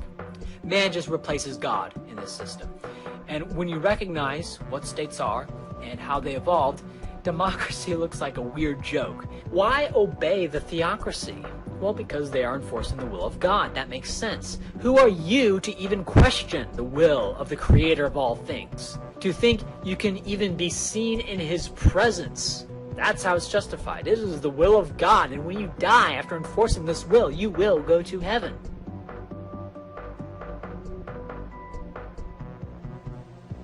And when you go into a shopping mall and you see a rich person there, someone who's obviously rich, has a lot of money, do you get all the people around in the food court and say, hey, let's vote ourselves how much of his money we should all get? Do you do that? No, that's absurd and wrong. But in a democratic state, things like this happen regularly, every year. In a stateless society, you need to have an overwhelming majority and willingness to use or pay for the use of force to enforce any law against the minority that opposes it. Because when you just check boxes on a little voting card, that's not the same thing as writing checks to an agency to enforce drug laws. For example, property rights. Businesses are willing to use and pay for guys with guns to protect their shops and their homes. They're willing to pay for the enforcement of laws against murder and rape and torture. Right? These are things people are willing to guard against. In democracy, you just cast a ballot and maybe a majority will be able to infer indirectly what they're doing is stupid, and maybe they won't be perpetually baffled as to why government costs are spiraling out of. The short of it is that the state makes law sacred, and this sacralization of law makes people less free and results in them doing things that would be recognized as absurd if you didn't have this kind of mystical view of proclamations of the United States Senate. In ancient Greece, it was recognized and accepted that the rich should have more say in politics. And in Japan, they openly speak of the Iron Triangle, in which the political parties, the bureaucracy, and the business interests create legislation. Now, when this stuff happens in the US, it's called lobbying and it's considered corruption. But in Greece and Rome, it wasn't considered corruption. It was considered to be something intrinsic to democracy, not something that could be eradicated from it any more than voting could. So when you have these idiots saying that our democracy is being hijacked by corporations, that makes about as much sense as saying feudalism was hijacked by the Catholic Church. The corporations have a say. They are part of the Iron Triangle. But aside from this, there are some other problems inherent and fundamental to democracy. One is rational ignorance. Your vote doesn't matter. And because of this, it is irrational to become heavily invested in politics like I'm doing. Or at least it is for the vast majority. And if you're a pundit, do you make more money and get a bigger audience by judiciously and deeply exploring the issues, or by throwing poo balls and psychologizing the opposition like Cenk Uygur and Rush Limbaugh do? It's rational to be ignorant. And if you're making money off politics, it's rational to appeal to the ignorant masses, the rationally ignorant masses. So not even the pundits, the people who it is rational to become heavily invested in politics, that doesn't mean it's rational for them to be informed of the truth, right? Because they're selling to irrationally or rationally ignorant people. The next problem is package deals. When you go to a store, you can buy whatever you want. You can buy a whole kitchen set, or just the tile, or just the sink, or whatever. And stores supply things at the level of specificity it is generally demanded. Now, if you want to make your own soda, or your own soda can, or you want to can your own fruit, or build your own refrigerator, that's probably harder to come by. I mean, you could certainly find it, but you have to search around more because less people are searching for that stuff. There's less demand for it, and so there's less supply. Now, in a democracy, your only realistic choices are between 2 or 3 platforms, generally. In the US, really only 2. Then you have concentrated benefits and diffused costs. For example, a farm subsidy is a concentrated benefit for the farmers, which farmers will vote for and be well informed of because it is something that specifically benefits them. Whereas the cost of the subsidy is spread out so thinly that nobody even notices it. If you have 1,000 things like this going on, then you can have, say, 10% of your income going somewhere, but you don't really know where. And it's not worth your time to find and then campaign against all these programs, each one of which would save you maybe $100 a year for each one you could eliminate if your campaign was successful. And lastly, you have voting wars. Group A votes itself the resources of Group B. And this gets into racial identification. In the past, you had religious and ethnic, quote-unquote, identification, for example, in Austria-Hungary and then Yugoslavia. But in the U.S., it's racial primarily. And this explains why rich blacks support welfarism. They benefit their race. Right? And thinking collectively instead of individualistically, that's how they're going to vote, because that's what they value. In fact, every program that has a disparate impact between groups, racial groups, becomes a race issue. This is the worst aspect of democracy, as it intensifies race conflict and race hatred. In your day-to-day dealings with people of other races, is there a conflict when you go to the supermarket and you have a black cashier? Oh man, it's a brown person. No, there's no conflict. The conflict comes from politics. The conflict comes from taking all these people and throwing them into a fucking war box and shaking them around.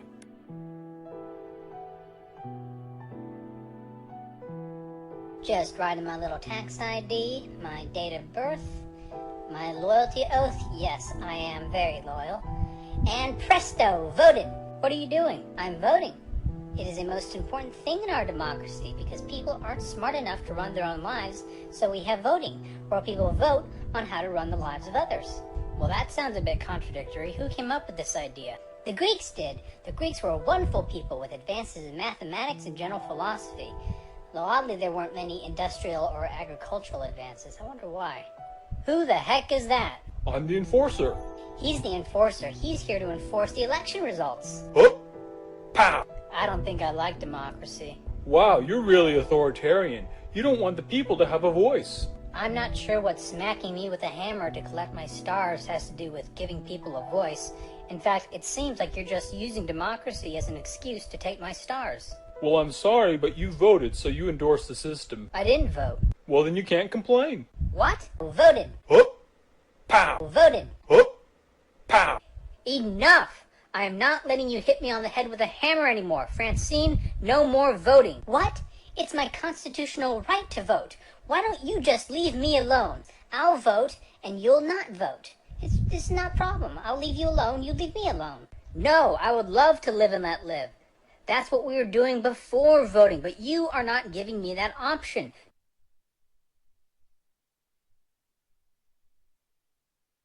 Another thing to recognize is that democracy is communism, and communism is democracy. Bold claim? Not really, because, well, one would say it's a sliding scale, with the furthest realization of democracy being communism. Because what is democracy? Well, you have a group of people, and these people either vote on the laws directly, or elect representatives, or there is a mixture of both.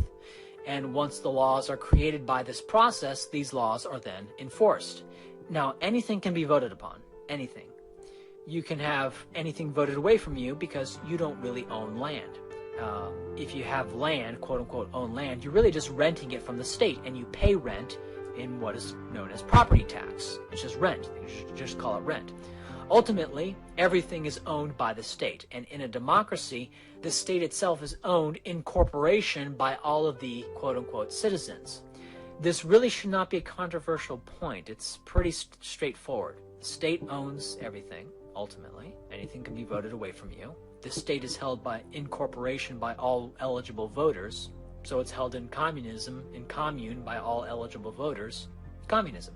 And when the state controls everything 100%, when 100% of all production activities and all distribution activities are decided democratically, when that goes to 100%, you have pure communism. That's the furthest realization of democracy. When 100% of actions are determined democratically and 0% are determined privately, that's pure communism. 50%? Well, then you're halfway there to communism. Hopefully now, if you didn't already, you have more of an idea of what is meant by anti-statist. You can see that the stateless order is one in which there is no center of gravity, no power center, no lawmaker. It doesn't mean to be against legal orders or against legal construct, but against a sacralized lawmaker, sacralized as in a theocracy or in a democracy. And in the case of the United States, one with megalomaniacal buildings and creepy face monuments that refers to its sacred figures as the Fathers. I mean, it sounds normal because you say it all the time, but you step back a little while. Fathers? Whose father are they? And that has sacred texts and different sects that interpret completely different meanings from the same text. And that has its members make loyalty oaths in their schools before they're even old enough to evaluate what they're doing. Right? And of course in the schools, which are of course mandatory. And after all this, they think that the world is just going to spin off its axis without state intervention, right? Intervention from on high. The state is not just a social construct, just kind of a weird social construct. No, the state is outside of society and operates outside of and above from which it can intervene. Just the term intervention is kind of deistic. Now, I'm spending a lot of time talking about these things, but that is merely because of the baggage that has to be gone through.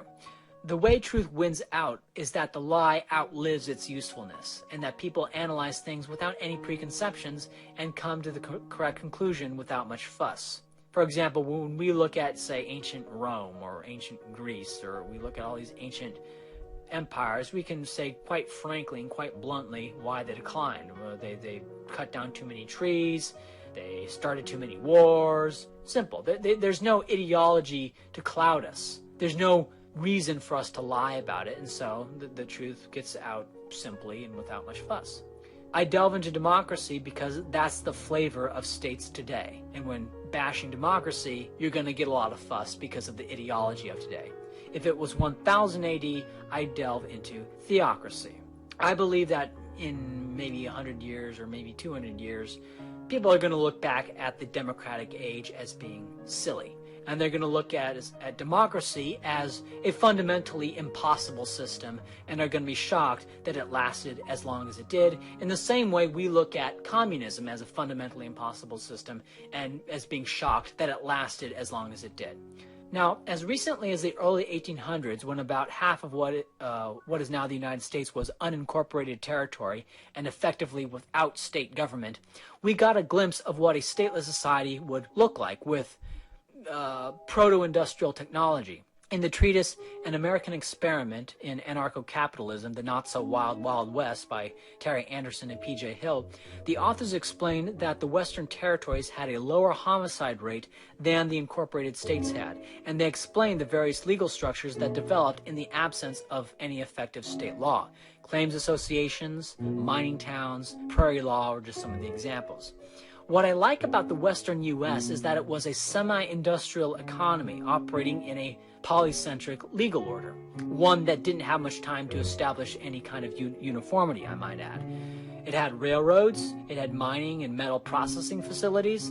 Unfortunately, nobody who went out into the Western territories was an ideological anti-statist, and so when the United States finally incorporated the territories, the United States federal government was seen as legitimate and wasn't resisted in the way Ireland resisted being taken over by Britain.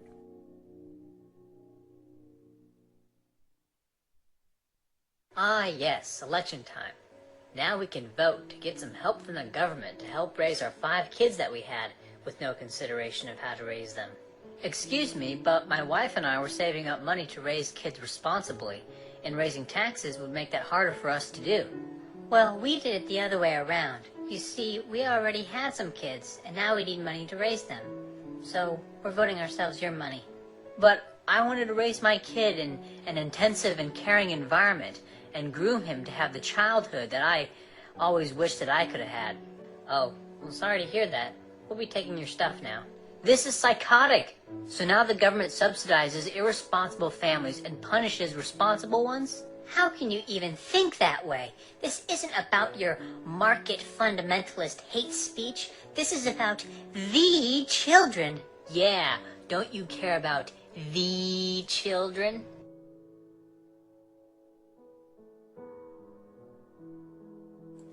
As far as you are concerned, there is an infinite amount of knowledge to be learned. The world is so large that there is an infinite amount of things to talk about. You can make any issue as complicated as you want. But it's not written in the heavens that the general economic truths have to be really difficult or really nuanced. Just because the debates get complex, all that means is that people are making it complex. That's all it means. The data on this issue is extremely one-sided. Any given state which taxes less or controls economic behavior less, restricts economic behavior less, these states tend to produce more per capita economic stuff. Now, natural resources vary from place to place, the quality of people varies from place to place, and so between state comparisons are always to some extent apples to oranges, which is why looking at the results of policy changes within each state is what's important. And when we look at clear episodes, such as Sweden having less state control in the 1970s, leading to a boom, then increased economic controls leading to Sweden's current stagnation. Similar correspondence with economic freedom and growth in Chile or in Ireland in the late 1990s. And the classic, though extreme, examples of North versus South Korea, East versus West Germany, and China and the former USSR following their transition from state communism to what exists now, which is more markets involved. You can even look at states within the United States, right? You can see that, right to work states, states with less laws against businesses, states with lower taxes. These states tend to do better than the others. Now, there's an unfortunate linguistic confusion here, since originally the U.S. provinces were long ago sovereign states, and so today they are still called states. Germany and Italy are states. Texas and New York basically are provinces, but we call them states because that's what they were called in the past, because they were in fact sovereign states in the past.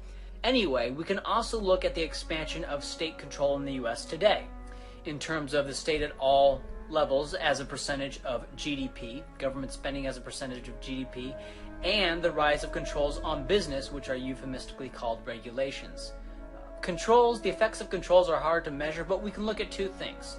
The size of the federal and state registrars, which are the registries for business codes, and the time it takes, the average time it takes to start a business. Now, the total number of controls doesn't tell us everything because it's just a very general metric, because some controls can have more of an effect than others and some not mean anything. So when we just look at the total number, we're getting a very generalized metric. But it's better than what people who say the U.S. is becoming more pro-market provide, which is nothing, right? So yeah, what I use to show that the U.S. is becoming more statist is not perfect, but it's better than the nothing that the people who shriek that the U.S. is becoming free market USA are providing. Now, it gets a bit more complicated than this, because a state monopolizes for itself the ability to make law, and as a law monopolist, it can, in theory, institute a regime in which fewer laws are enforced than would be enforced in a stateless polycentric legal system, right? Because it crowds out polycentric law. For example, in a polycentric legal system, river pollution could be treated as a violation of another person's property, and aggression against those who now either get poisoned or go thirsty as a result of your pollution, that's what it would be viewed as, and it would be punished. A state could then step in, displace the common law, and then make it legal for you to pollute the river, which was illegal under the common law. In this sense, a state could actually impose fewer regulations than would exist in a stateless polycentric legal order, and the most free society would, in theory, that we could think of would be an oligarchy headed by classical liberal ideologues, or we would say libertarian individualist peoples. Now, I don't call them ideologues to bash them, to bash libertarians, or to bash ideologues. I'm an ideologue. I'm just describing it. I view ideologue as a descriptive term, someone who subscribes to a system of ideas, and a propagandist as someone who propagates that system of ideas. So, for example, I am an ideologue and a propagandist. This video is my propaganda, which is used to propagandize, to propagate the ideas. That's all it means. So when a state lacks a certain control on industry, which we think should exist, that's not a failure of free market law, right? That's not a failure of the non-existent polycentric legal order. That's a failure of the legal order that exists, which is the state legal order. or centrally planned law. That's not a failure of the system that's not in place. That's a failure of the system that is, in fact, in place. This is something that's really important. For example, the BP oil spill. We could say that's a result of lack of certain regulations regarding these giant oil rigs. And we have all these regulations on small businesses, but oil rigs, they get to waive environmental regulations which porta potties have to comply with, right? And people are blaming that on too much freedom. They're blaming that on free market law, on the free market, right? They're not blaming it on the legal organization that monopolizes law. No, they're blaming it on a legal construct that doesn't exist, see? So the main problem of states is too many laws. And this is seen when certain states reduce the number of laws, and states with fewer laws tend to have better economic outcomes. This is the general truth, is that states have too many laws overall. And so you see, in general, when states reduce the number of laws, that they do better economically. But it's important to know that a state can also prevent a necessary law from forming on occasion. Now, when a state centrally plans prices or the production of anything, the results are always disastrous because the state is a monopolist and is not regulated by the discipline of market competition. The same thing happens with law. Unfortunately, we don't have a polycentric law to compare it to. Whereas, for example, North and South Korea, we have a clear-cut apples-to-apples comparison. East and West Germany, we have a clear-cut comparison. We don't really have a structured, a orderly, polycentric legal system, two societies that are very similar, side-by-side kind of comparison to look at. Now, it's really weird. You'll get lots of people who agree with generalized economic freedom, but then they'll make this kind of bigoted, spooky pronouncement that you need a state as a monopolist on law, although they usually won't even say monopolist on law because they don't even conceive of it. They don't even have a proper conception of the state. They'll just make this kind of weird pronouncement that, yeah, economic freedom is good, but up to a certain point. You need a state to do certain things. So I pronounce. And it's a responsible pronouncement of me because I have done so much no research on the matter, right? Now, my day-to-day interactions aren't dictated by state law, and I know nobody's who is. I don't even know what the state laws are when I walk around the street and cross the street and buy stuff from stores and do the work thing or do the school thing, all right? There's no way the cops could enforce state laws on everyone if everyone decided to break it in unison. In fact, we have examples of this with the LA and the Watts riots. When people have a generalized revolt, cops are powerless. Really, cops can only deal with a few peripheral lawbreakers. Overall, order is maintained 99.9% of the time by people just going along, not obeying state law, because they don't even know what that is. Right? Nobody knows what the laws are, but just by obeying social norms, by driving on the right side of the road. Why? Because is that the right? Is it because they remember everything they learned in driving school? No, that's just because how people drive, and that's just how it is. When people crash in an airplane out in the middle of nowhere, or they go up into the Arctic, or any situation where state law has no force, do they just become animals and start killing and raping each other? Of course not. Now, when people do this, they do engage in that kind of behavior right in the middle of a major city, the state is powerless to stop it anyway. Most people have no idea how naked they are or how much their own safety is determined not by some state, some omnipresent state, but by the people around them just not doing it to them. We can determine how democratic an area is by asking three questions. One, is there a democratic state? This is basically a yes or no question. Democratic here defined as the violent enforcement of the will of the voting majority. I use a real definition of democracy. If you want to say corruption is non-democratic or censorship is non-democratic, that's kind of vague and unhelpful, and using the word democracy as a synonym for good things. I'm using a real definition, and so that's what I'm going with here. 2. What percentage of GDP does state expenditures encompass? All expenditures are paid for, if not by taxes, then by inflation. This number gives us a lower bound of how democratic an area is. In the United States, this lower bound is around 40%. 3. What is the estimated cost of quote-unquote regulations? Add this to the direct state spending, and that's about how democratic an area will be. For example, the United States, based on estimates I've seen, is about 55% Democratic. Now, I know I'm being a bit terse about all of this. I'm aware that the current economic arrangements that we all live are built around a state, and that a collapsed state would throw everything into disarray. Imagine if the state monopolized ball bearing production. If the state disbands, suddenly there will be no ball bearings, and industry will grind to a halt. Would we then say, oh, see, we needed a state so we could have ball bearings?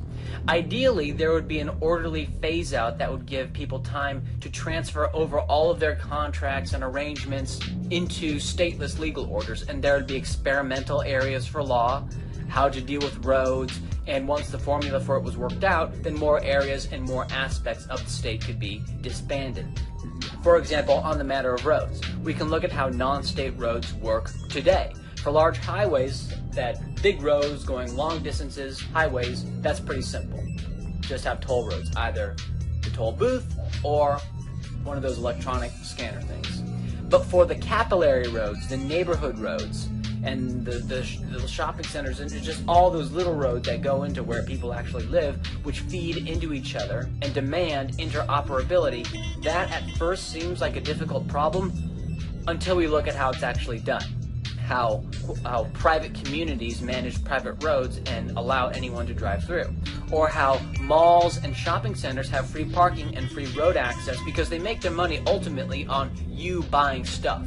That is the foundation for you even going there in the first place. That is what they make their money off of, and if they don't get that, then any money they make off of parking just doesn't materialize. So for the big artery roads, we'll call them, the highways, you have tolls. For the embedded and overlapping capillary roads, the property owners around them own the roads. And unless it becomes a problem, free public access and interoperability is the default setting. Now, if your neighborhood road becomes a through street, then you may need to erect a toll or erect a barrier or something like that. But until it becomes a problem, the easiest way to operate is interoperability. Now, how specifically to divide up road ownership and how to divide up these currently state-owned roads into ownership by the various property owners, that's a more complex matter. Certainly, you wouldn't just give everyone ownership of the slice of road right outside of their house. What you do is you give them ownership of roads over a certain region in corporation. So they would own more of like a share of stock in a road that 40,000 other people own. And in that way, it would be kind of like how malls do it, how shopping centers do it. And so the specifics of all of that is something that needs to be gotten into, that needs to be fleshed out. But the basic principles of how it would work have already been proven. Now, the holdout problem that the state supposedly solves with eminent domain has been solved with buyout guarantees. You secure guarantees to buy plots of land along a route, and if you don't get all the guarantees, well, then you don't buy any of them. You don't buy a single one of them. So what you do is you go to people and say, hey, will you guarantee me buying this land at this price over the next year? And they will say yes, or they will say no. If the people start saying yes, if they all say yes, then you buy them all at once. Or if one of them, everyone says yes except one, then you don't buy any of them and you don't lose anything. So you don't need eminent domain to solve the holdout problem. And this is not speculation. This has actually been done. Like, this is not like a hypothetical thing. The issue with roads is just one illustration of how the stateless society is already proven, or at least every element of the stateless society has been proven in isolation. Certainly putting it all together is not something to be taken lightly.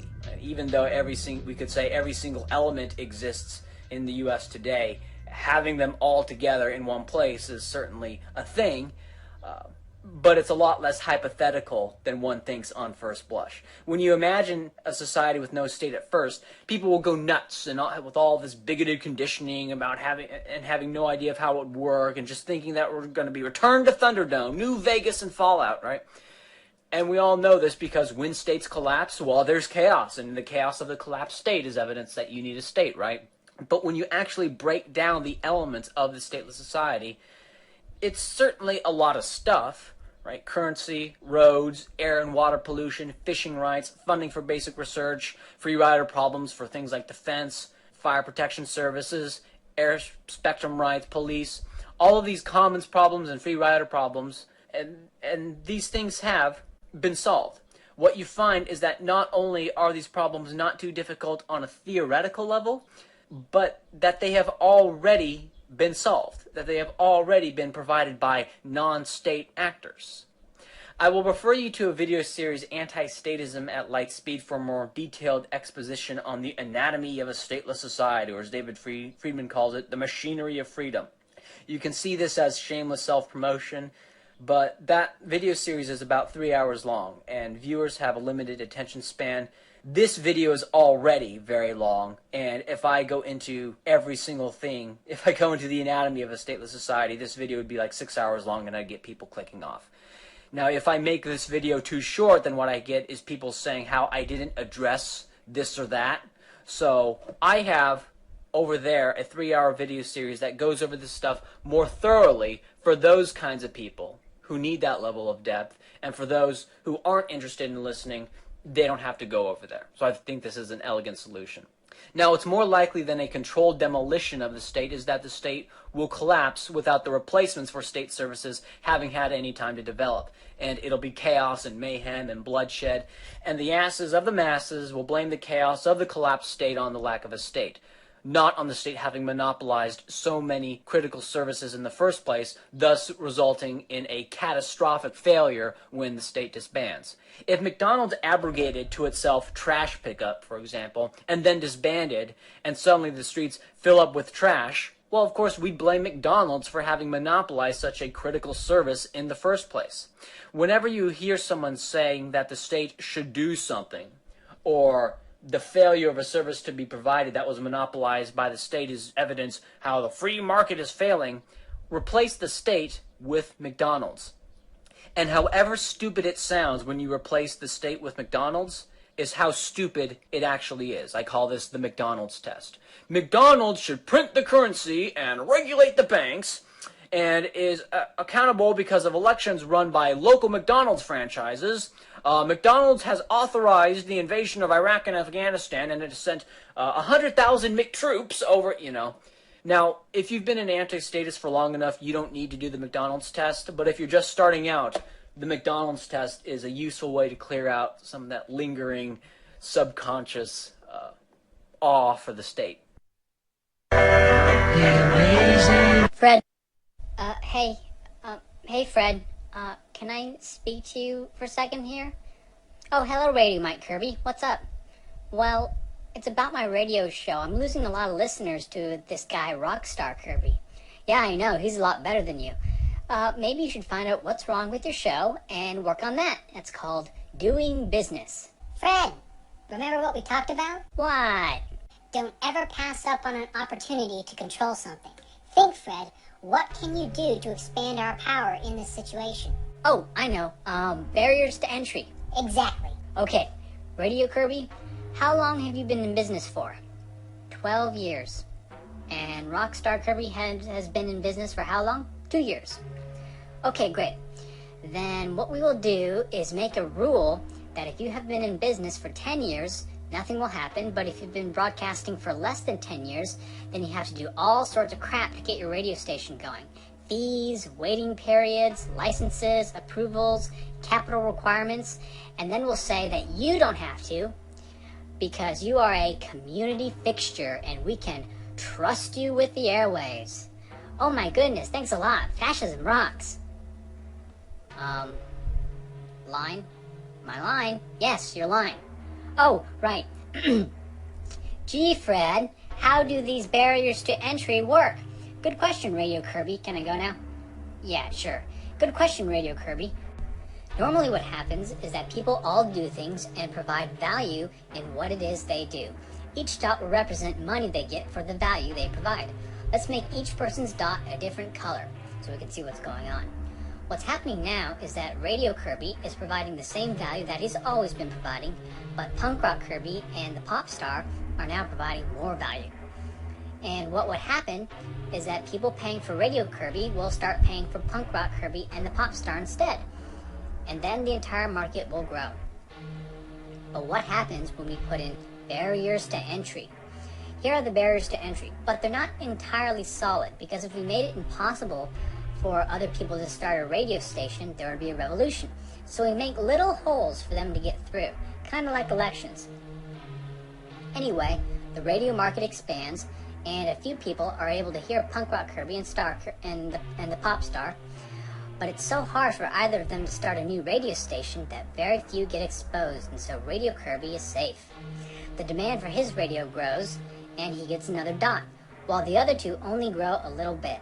As you can see, there's less growth in the music industry overall because there's less selection, and thus less appeal to a wider audience. Radio Kirby, however, grows at the same rate and doesn't risk losing his audience. So for him, this barrier to entry is great. Same thing happens in investment banking. Normally, wealth would transfer from Parasol Kirby to Fighter and Regular Kirby if Fighter and Regular Kirby started providing more value. In order to prevent this from happening, Parasol Kirby will contact Fred and lobby for barriers to entry, making it harder for everyone else to start a new bank. Parasol Kirby's profits grow, and everyone else's profits grow only a tiny little bit. Again, this is bad for everyone overall, but it's great for Parasol Kirby. Dreamlandians will, of course, recognize the growing inequality, and like the stupid sheep they are, will blame it on the free market and the horrors of laissez-faire, just like we told them to in the public schools. In response, I will come to save the day, and I'll tax. But because I want to keep the rich on my side, I will make all sorts of loopholes and make it so that really high incomes don't get taxed. Here you can see the tax zone, and the number of dots taxed are as follows: Parasol Kirby 2, Fighter Kirby 2, Normal Kirby 1.1, and Radio Kirby 2. And so, protected industries have 4 of their dots taxed, and unprotected industries have 3.1 of their dots taxed. Let's say taxes are 40% all told. Since the protected industries have an additional 0.9 of their dots taxed, this ends up as a 0.36 dot transfer from protected to unprotected industries. This is a great deal for Radio and Parasol Kirby, as they end up paying 1.6 dots in taxes, but get 4 dots as a result of the barriers to entry. The rich love this state. And let's not even get into the government services they are receiving. Taxation will never solve the problem because it is not designed to. It is designed to placate the voters into thinking something is actually being done to rectify the palpable inequality that exists as a result of my barriers to entry. And there are debates about how much to tax to keep the voters happy, and the whole Democrat-Republican drama is just a fluctuation of this dynamic. Oh, we tax too much, now the Republicans. Oh, we tax too little, now the Democrats. The only way to end this madness is not to increase taxation. It is not to appeal to the very same assholes who got you into this mess, but to get rid of them. That is, to get rid of me. Stepping out of character for a second, although I like playing the bad guy, don't run to the lions for safety.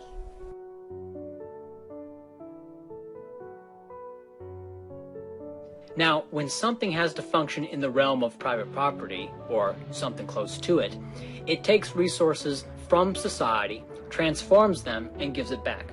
Of course, it's not really taking, it's buying, and of course it's not really giving, it's selling a product. If the value of the resources coming in is less than that of the resources going out, well then the firm has, through its transformation, added value, and it is rewarded by society by earning a profit. If the value of the resources going out is less than that of the resources coming in, well then the firm suffers a loss. Now, the value of all these inputs and all these outputs is determined by the relevant members of society, meaning it's determined by the people who make the inputs necessary for, say, making computers, and it's determined by the people buying computers and their valuation of the outputs. In this way, a firm functioning in a private property construct, aka in the market, is disciplined and is controlled by the demands of the people around it. And so the firm grows or contracts depending on whether it is satisfying the demands of society. Now, what a state does is it takes resources from society by proclamation, taxes. It then produces something.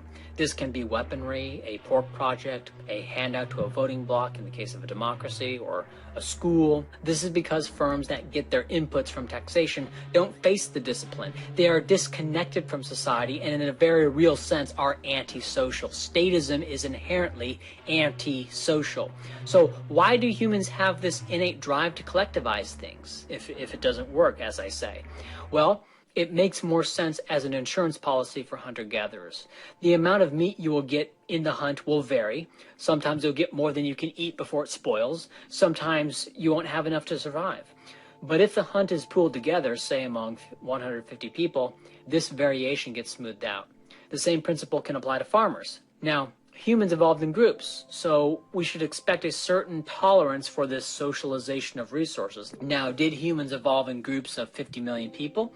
No, they evolved in groups of usually under 200 people, who all happen to look a lot like them, which is another topic entirely. On the one hand, you have this innate drive for what is called socialism, and on the other hand, you have this failure of it.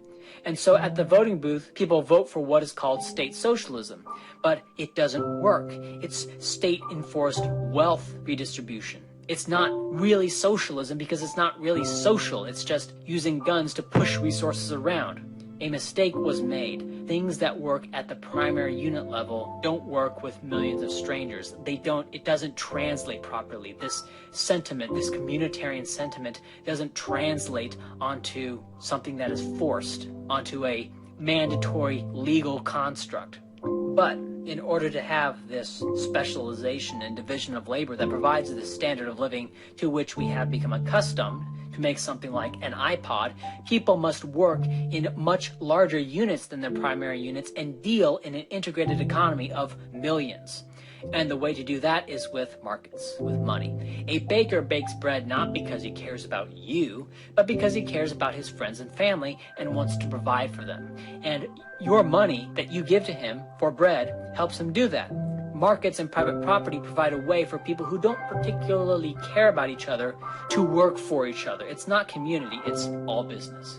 And when one tries to merge these worlds together because they have this strange, spooked out communitarian sentiment that they're implying far beyond their primary unit, it fails.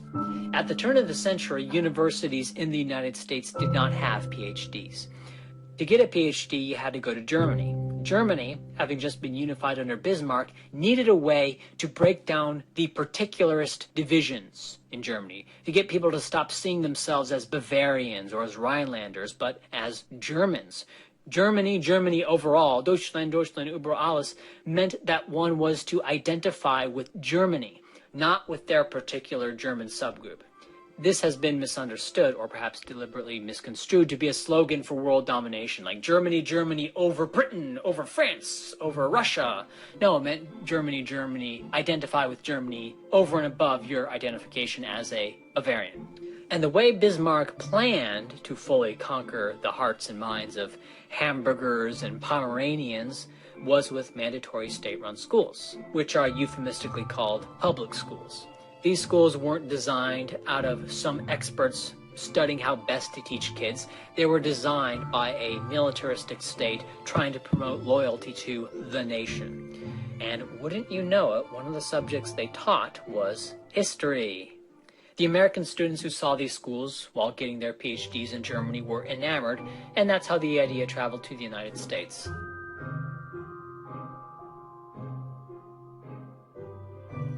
Healthcare as a form of subway nationalism. What makes us Canadians, us Germans, us Swedes better than America? Why? Our healthcare system, of course. That's what's better about us. That's better than Free Market USA. Free Market USA. Now, isn't it odd that when central planning was done for food, which is far more important than medical services, we saw mass famine wherever it was tried? Oh, but with medical services, apparently it's the only way to go. Why? Well, because medicine is too important to be left to the vagaries of the market. It must be centrally planned, but not food, at least a famine. Why? Why is it better? Well, because apparently Western Europe has a better medical situation than Free Market USA. Now, in the USA, in order to legally practice medicine, you have to go through an accredited school. Who accredits the schools? Why, the state, of course. And what else is odd is that even though U.S. federal spending and total spending on medical services has skyrocketed in the U.S. as a percentage of GDP, the relative number of doctors has remained about the same. It's as though supply is not responding to demand, as though supply was being artificially restricted. By whom? Who could be restricting supply? What a great mystery. We might be perpetually baffled on this one. Oh, perhaps it's the institutions who legally control supply. And who is that? Who's that? Oh, that would be the accredited universities. And who accredits the universities? Why, the state medical boards do. Perhaps this is why supply hasn't increased despite the creation of Medicare, Medicaid, and SCHIP, and all of the money just goes to a set supply of doctors and a set medical bureaucracy, not resulting in any increase in supply, but just resulting in the costs of the already set supply getting more and more and more, because there's just more money going in, supply's not going up, supply and demand, bam. You increase spending on medical services fourfold, then the cost for anything is going to increase 4 times because supply is fixed, relatively fixed. But let's not think about this. Let's be Mr. Poundy and we'll pound our fist. Mr. Poundy, I'm Mr. Poundy and I have opinions and I say that free market USA is failing. And central planning works in medical services because when you are sick, you are in no position to negotiate. Right, and I'm going to say these talking points about free market USA, And let's also ignore that the greatest economic psychodramas in the U.S. involve housing, banking, schooling, and medical services. The 4 pillars of American fascism and the 4 most regulated industries in the U.S. Italian and then German fascism were the way of the future. They were producing economic miracles, even though we now know that it was fake. That, for example, Nazi Germany was a result of Hitler taking loans to invest in public works that then resulted in short-term employment that could not be sustained once the loans came due. But the loans never came due because he went to war with the very countries that he got the loans from once they started running out. And Paul Samuelson famously claimed that the USSR would pass the United States in standard of living by around 2010. And he kept it this mantra as late as 1989, which was the year when the Berlin Wall fell. And this is something that's really forgotten. And I wanted to keep this video meta. I wanted to deal with foundational beliefs. I didn't want to get into the nuts and bolts, but I know that at this point in history, when this video is being made, there is a great mass of state worshippers and people who love to lick the caked on blood on the boot of the state. The same kind of people who idolize the Prussian school system, who idolize Central European fascism, and who idolized the Soviet Union. These same kinds of people now worship state-controlled medical services, because central planning just happens to work here. So which is more likely, that this desire for centrally planned medicine is a result of medicine being the only industry in which central planning works, and that there is a fair comparison between free market USA and other states, or that this is just another central planning shit, one in a long line, just another round of this kind of central planning fever, that this intellectual fad that overtakes intelligentsia every few decades. I'm going to go with history and with the fact that nowhere else, in no other industry does central planning work, and that the people pushing centrally planned medical services now tend to be zealots for the state.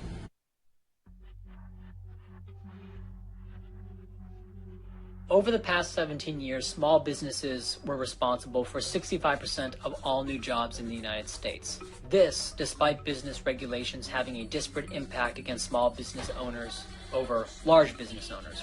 Let me ask you a question. If you wanted to start an ice cream shop, what do you have to do in reality? Just not in terms of dealing with the state, but just in physical reality. What do you have to do? Well, you have to find a building. You have to get the equipment and materials. Maybe a few signs.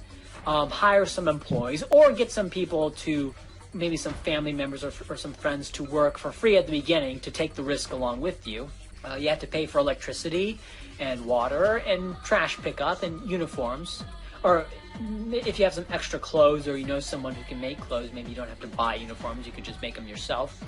There's a few things, and that's certainly expensive, but much of it can be done out of your house. In reality, you basically know how to start an ice cream store. You do. You may not have the money on hand, or you may not want to. You may not have the desire. You may have other things. You may not have the time, but you know how. And it's really not that complicated. It's not that much more complicated than a house and some fancy, basically the equivalent of running some fancy kitchen equipment for 12 hours a day. How do you start an ice cream store today, though? That's something. What do you have to do to get a small business license? What are the property taxes, the income taxes, the payroll taxes? What are the health and safety regulations? What if an employee sues you? What are you going to do then? What if a customer sues you over some trivial mistake? What if what are the land ordinances? What do your signs have to be like? What are the regulations regarding the signs? So to start a business, go work for an already established firm and go put up with a bunch of nonsense that a corporation is going to throw on you all the time. Put up with their nonsense, put up with their BS that they're going to constantly pound on you with day in, day out at some data entry job. Because otherwise you're going to have to put up with the nonsense and pounding that the state is going to put on you. That's even worse in trying to run a small business. And you know what? If you don't like the BS that a corporation is doing to you, if you don't like that, well then there's the door. And outside that door is an economy that doesn't work because the state won't let you live. Fraternal societies don't really exist anymore. Fraternal societies used to provide welfare when its members were indigent. They also coordinated plays and get-togethers. It was a fraternal society. It wasn't just welfare. It wasn't just unemployment insurance. It was a society. And if one was out of work, they could find work through the society. Oh, one of the Clayton boys needs a job. Well, I think I got some work here for him. And he's part of the fraternal society. And, quite frankly, they might be willing to take a little bit of a loss by employing, someone, a friend of a friend, of a member of the society. Now, critics of the fraternal society will comment on how small it was compared to modern welfare states. But quite frankly, is that a bad thing? I view the size of welfare states not as a success, but as a fantastic failure. When an economy needs this much charity, it's sick. The size of these social programs is sickening. And of course, the size of medical expenses is artificially inflated due to the restriction of supply. The size of these things means that people and communities aren't self-sufficient to the extent that communities even exist anymore. What's the incentive? If you're out of work, you can claim unemployment income security from the state. The workplace, due to mass regulations, is dominated by large corporations, and so the Volkish nature of a healthy society breaks down. You want the worker to own the means of production?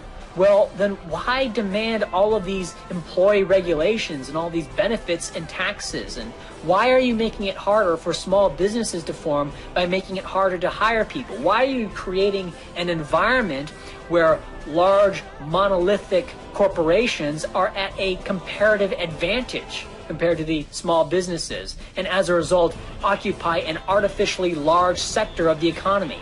Instead of this Volkish economy, and instead of any of this, we have these synthetic, these unnatural mass ideologies like humanism and egalitarianism, and even this bizarre globalist capitalism that makes up the quote-unquote right.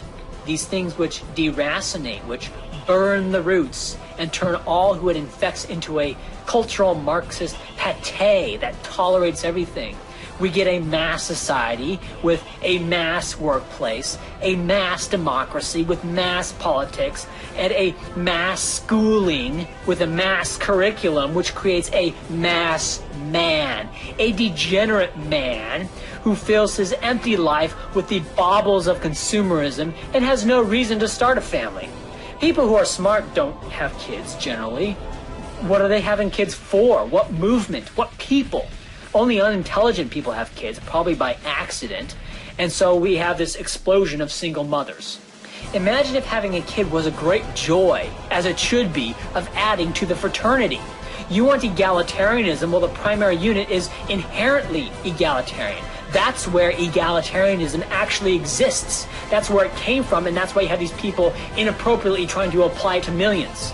That's where it can exist, and only where it has existed. It is in this unit where your blood rises to the call to take care of your own. First, we take care of our own. and no fucking sociopaths with guns have to make you do it. The world made into a million hedgerows and thickets and burrows of what? Of communities. This paste is your union. This gray, sickening paste is your unity. This is your tolerance. Become a drug addict. Get some prescriptions because you're depressed because you have no people. Be unable to find a girl because your work is not communitarian and you have no church community or no fraternal society. And so in order to find dates, where do you go? You go to dive bars, or you go online and have this weird kind of set up thing where you have to date people, because you don't find girls and meet up with girls and just talk to them naturally at your church or your fraternal society, because you don't have those things. A better world is possible, but only after breaking out of the false and absurd fantasy land of statism, and especially its modern, democratic, humanistic manifestation. We are not statists, we are socialists. We are not capitalists, we are for freedom.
Another thing I want to get at is the Federal Reserve, which I'm sure you've heard about to death, but one angle I don't see pointed out very often is how the Federal Reserve acts as a wealth transfer from the poor to the rich. See, the Fed expands the money supply, which results in more dollars chasing the same amount of goods, resulting in inflation. But this inflation isn't instantaneous. It occurs as the dollars work their way through the economy. So the people who get the dollars first get to buy things with inflationary dollars at pre-inflation prices, while those who get the dollars last face the full effect of price inflation long before the dollars actually get to them. So the banks get the dollars first and buy things at pre-inflation prices with these inflation dollars, while the poor get the inflation prices long before they ever see any of that money. The net effect is a wealth transfer from the poor to the super rich. This is why it's so bizarre to see self-proclaimed liberals support central banking, period. So we don't need New World Order or Bilderberg or Illuminati. Certainly conspiracies abound, but these grand intergenerational conspiracies are incredibly complex and unnecessary to explain what we see. We have democracy. We can explain the current failure of democratic states as a failure inherent in the system. These grand conspiracy theories are just a way to avoid the much simpler explanation, which is that the current system in place is failing because of the characteristics of that system. It's not being hijacked. This is just how it is. How simple is this? How obvious should this be? But there is a curious correlation between democracy and economic power that can't be ignored. For example, the Greek states under Athens were very powerful for their time, especially for their size. Rome, certainly. The British Empire, the United States, powerful empires which at the core of their ethos was democracy. How can this be? How can this happen if democracy is as ludicrous as I say? Well, when democracy is imposed on sub-Saharan African countries, it fails there. And you don't get mass amounts of economic freedom because the people in those areas don't support what we call economic freedom.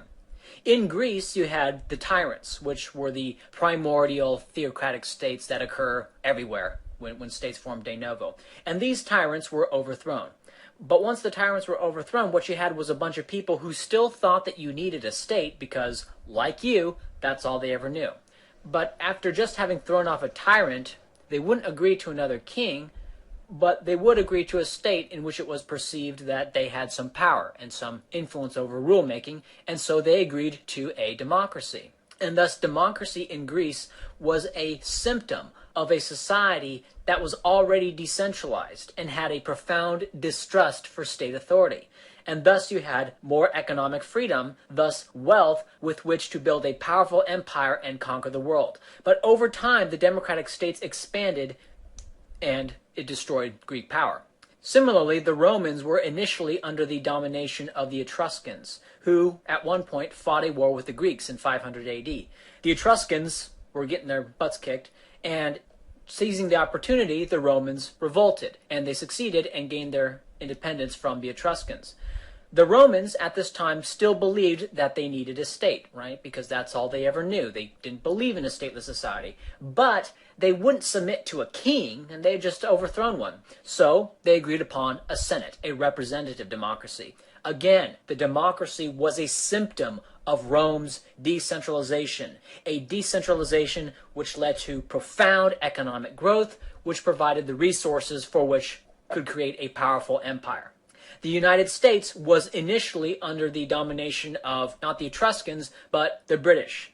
When Britain found itself fighting a war against France, Spain, and a state in India called Mysore, the colonies took this opportunity, seized this opportunity to revolt, and they succeeded. It was believed, though, in what we now call the United States, it was believed that they needed a state.